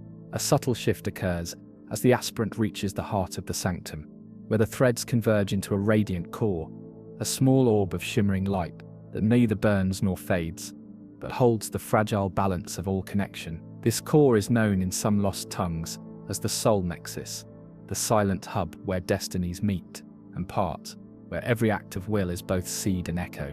The aspirant senses the immense gravity of this place, not in weight, but in meaning, as if touching the core might unravel the very fabric of self or weave it anew. Here, temptation stirs, not of power, but of understanding. To grasp the nexus fully is to risk losing oneself to the endless flow, to become unmoored from individuality and dissolve into the greater whole. Some scholars whisper of those who have reached this point and vanished, claimed not by death but by transcendence, their forms fading into the threads until they became part of the tapestry itself. Others believe that the nexus holds the secret of Chim, the delicate awareness that the self and the world are one, held in fragile balance by the knowing of both unity and difference. The aspirant stands at this crossroads, caught between the desire to embrace the infinite weave and the instinct to hold fast to the singular spark of selfhood. There is no guidance, no summons, only the patient pulse of the threads, a silent invitation to surrender or resist. As the chamber breathes with slow, rhythmic light, the aspirant feels a quiet transformation, not of form or power, but of perception. They see themselves not as separate, but as integral, a vital thread woven into the eternal fabric. The boundaries between self and other soften, and with this dissolution comes a profound stillness, a peace deeper than understanding. When at last the aspirant turns away, leaving the sanctum of the unseen thread behind, the threads shimmer faintly in farewell, a silent blessing upon the path ahead. The spire seems to exhale, the spiral tightening to a point so fine it almost ceases to exist. The fire flickers softly, a quiet ember in the dark. The soul that entered never left. His shadow remained. The spiral tightens, winding inward toward a realm where silence speaks louder than any voice and shadows hold the weight of forgotten truths. Here, in the heart of the spire, lies a chamber known to a few as the Vault of Echoed Masks, a place where identities converge and dissolve, where the very nature of selfhood is laid bare beneath the flickering light of ancient fires, long since extinguished.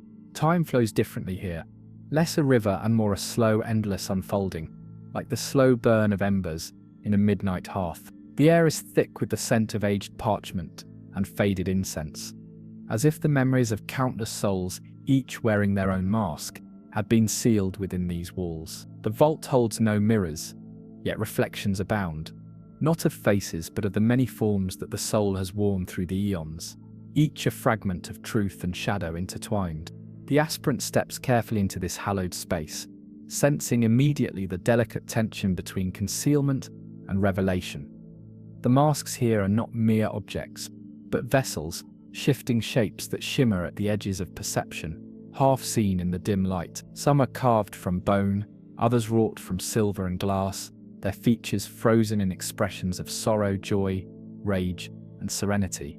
They hang suspended in the still air, as if caught in a silent dance between worlds. Recovered texts, fragile and fragmentary, speak of the vault as a place where the soul confronts the many faces it has worn across time, where the boundaries between the self and the roles it inhabits dissolve into ash. Some heretical scholars suggest that the masks are echoes of past lives, shadows of identity bound to the eternal cycle of death and rebirth, while others believe them to be the very souls of those who lost themselves in the endless play of illusion.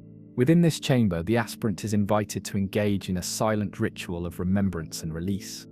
To stand before a mask is to glimpse not only a past self, but the potential selves that remain hidden beneath the surface of being. The act is not one of judgment, but of quiet acceptance, a recognition that identity is both a gift and a veil, a mask to wear and a mask to shed.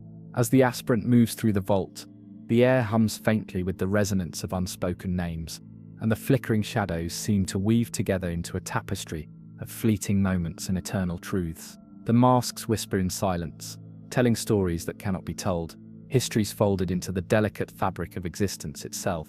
A subtle transformation unfolds within the aspirant, a gentle unraveling of the rigid self, a softening of the need for definition.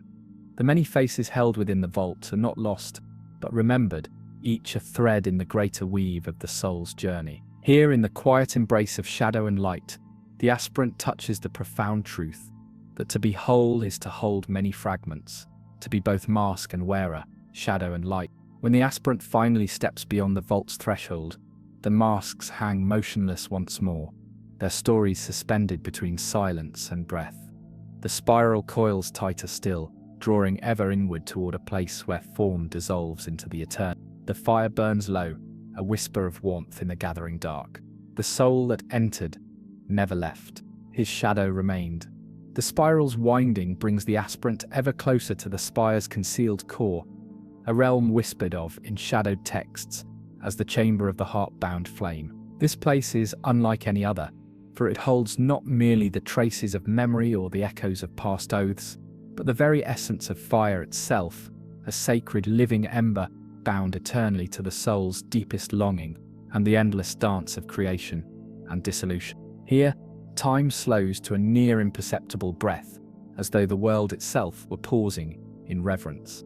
The air shimmers with a heat unseen, a warmth felt not by the flesh, but by the spirit, a flame that neither consumes nor diminishes, but sustains. The chamber is dark, yet alive with flickering light, as if countless tiny fires burn just beyond sight, their glow weaving an intricate lattice of shadow and illumination upon the ancient stones.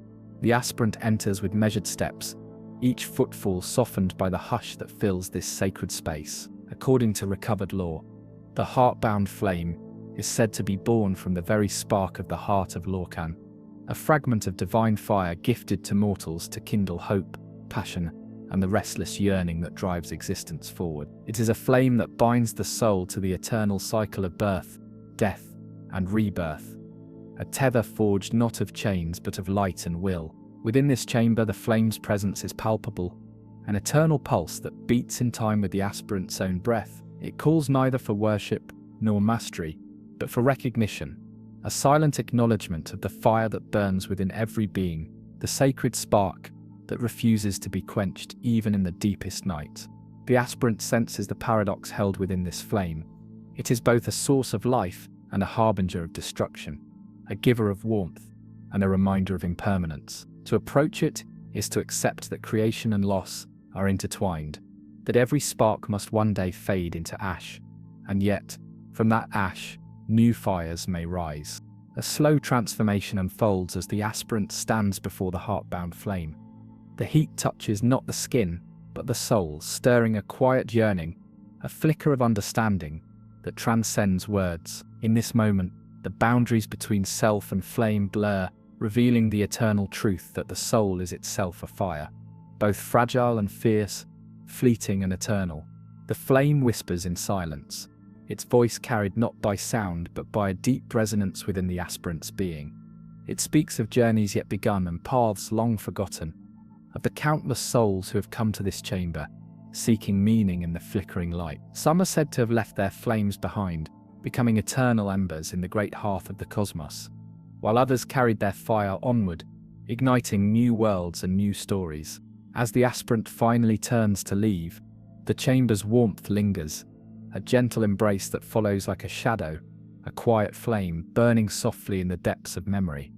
The spiral draws ever tighter, the journey nearing a place where all paths converge and dissolve. The fire flickers, neither waning nor growing, a steady heartbeat in the darkness. The soul that entered never left. His shadow remained.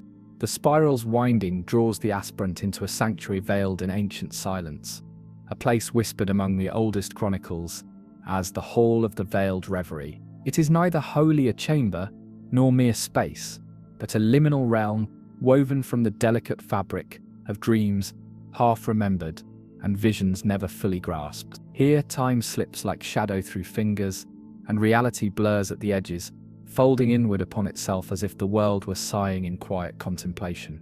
The air within this hall carries the faint scent of forgotten incense, and the faint shimmer of twilight's last breath. Walls, if they may be named, pulse gently with a dim, otherworldly glow, shifting hues of deepest indigo and softest violet, weaving a tapestry of shadow and light that moves with slow, hypnotic rhythm. It is a place where the boundaries between waking and dreaming dissolve, where the soul is invited to wander freely amid echoes of what might have been and whispers of what could yet become. The aspirant steps softly into this reverie, feeling the gentle tug of memories not their own, fragments of lives lived in times unseen, flickers of hopes and regrets cast like fleeting stars across the vast sky of the mind. According to scattered fragments of lost scrolls, the hall is a sanctuary for the reveries of those who once sought transcendence beyond the spire's cold stone, a place where dreams linger in delicate suspension, preserved by the quiet will of unseen guardians. Here, the aspirant encounters the paradox of the veiled dream, a space where the future is both revealed and hidden, where the path forward is obscured by the very light that illuminates it. The hall invites no certainty, only the slow unfolding of possibility, the gentle invitation to surrender to the ebb and flow of shadow and light, without grasping too tightly.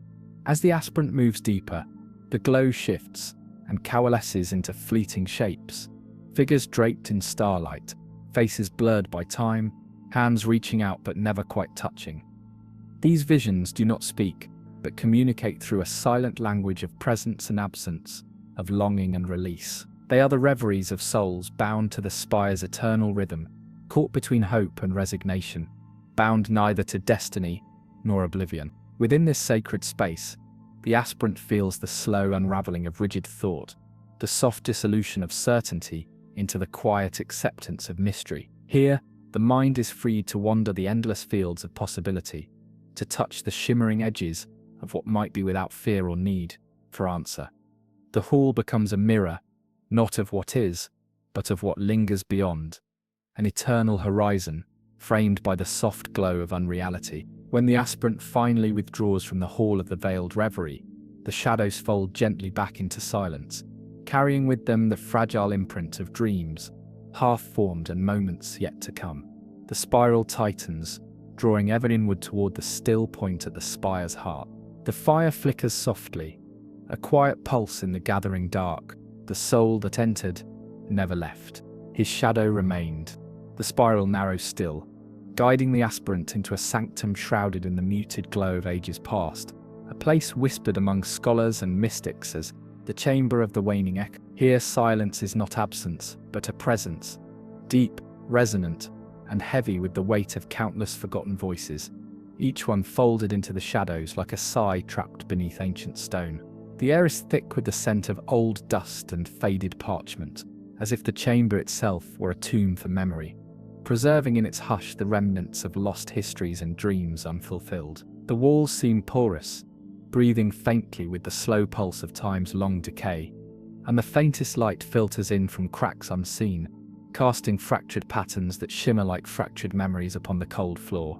Within this sacred enclosure, the aspirant feels the echo of 1,000 stories, whispers of glories long crumbled into ash, of warriors and poets, priests and kings, whose voices once rang clear but now dissolve into murmurs barely grasped by the mind. These echoes do not call out but instead fold inward, folding back upon themselves like the slow collapse of a star, a quiet fading into the vastness of silence. According to obscure annals recovered from ruins, swallowed by earth and shadow, the Chamber of the Waning Echo was once a gathering place for those who sought to preserve the fading light of memory, a refuge where the fragile flame of remembrance was tended carefully against the relentless tide of oblivion.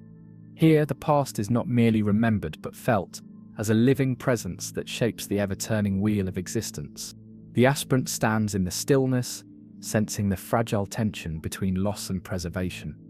The echoes do not mourn but endure, their resonance a testament to the enduring power of memory to shape meaning even in the face of inevitable decay. This chamber teaches that to fade is not to vanish, but to become part of a greater silence, a quiet continuum where all things return and yet remain.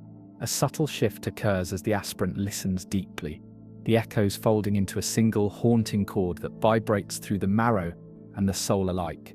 A reminder that even as time devours, it also sanctifies, weaving ashes into the eternal fabric of being. The chamber itself seems to pulse with this sacred rhythm, a heartbeat that binds the fleeting and the eternal into. As the aspirant finally withdraws from the chamber of the waning echo, the fractured light dissolves back into shadow, and the vast silence reclaims its throne. The spiral coils one final time, tightening toward a center unseen, a point where all paths converge into the quiet mystery from which they arose. The fire dims to a soft, unwavering glow, a last ember in the vast dark. The soul that entered never left. His shadow remained. The spiral's final curve beckons the aspirant toward the spire's heart, a realm veiled in the purest silence, untouched by time, yet steeped in its infinite passage. This place, known in the oldest and most secret chronicles as the Sanctum of the Eternal Mask, is a sanctuary where all the threads of history, memory, and being converge into a singular, sacred breath. Here the air is still as untouched marble, holding within it the essence of countless souls who have journeyed through the spire's winding path. The walls shimmer faintly, not with light, but with the absence of it, a presence made of shadow and quiet, where the eternal dance of form and void plays out beyond the grasp of mortal senses. The atmosphere is heavy with reverence, as though the very cosmos itself holds its breath within this sacred space. The aspirant steps forward, feeling the weight of countless masks, each a symbol of identity, power, and mystery, hung not on walls, but suspended in the space between heartbeats. These masks are not mere objects, but living echoes of the selves that have passed through this realm, each bearing the delicate imprint of souls bound to the eternal cycle of transformation and transcendence. According to heretical texts long hidden from the common scholar, the sanctum is said to hold the ultimate secret of the mask, that beneath every visage lies the same endless silence, the same boundless stillness that cradles the soul beyond all illusion. To stand here is to confront the paradox of existence, that the self is both many and none, a mask worn and yet worn away by the slow turning of fate. The aspirant feels the profound gravity of this realization settle like a soft veil over their being, a quiet unraveling of all that once seemed certain. Here in this final sanctuary, the distinctions between past and future, self and other, shadow and light dissolve into a single, infinite moment, a breath held between worlds, suspended in the eternal now. A slow transformation unfolds, not in form or thought, but in the very essence of presence. The aspirant senses the mask slipping away, layer by layer, until only the barest whisper of self remains, a faint echo bound to the heart, fragile yet unyielding. It is a truth too vast for words, too delicate for grasping, a secret shared only in silence and shadow. As the aspirant lingers in this sacred stillness, the spire itself seems to exhale, a soft, timeless sigh that reverberates through the bones of the world. The fire, now reduced to a gentle eternal ember, pulses quietly in the vast dark, a single heartbeat against the endless night. There is no ending here, no final word, only the fading echo of a soul forever intertwined with the eternal mask, its shadow lingering long after the last breath of light has whispered away. The soul that entered never left, his shadow remained.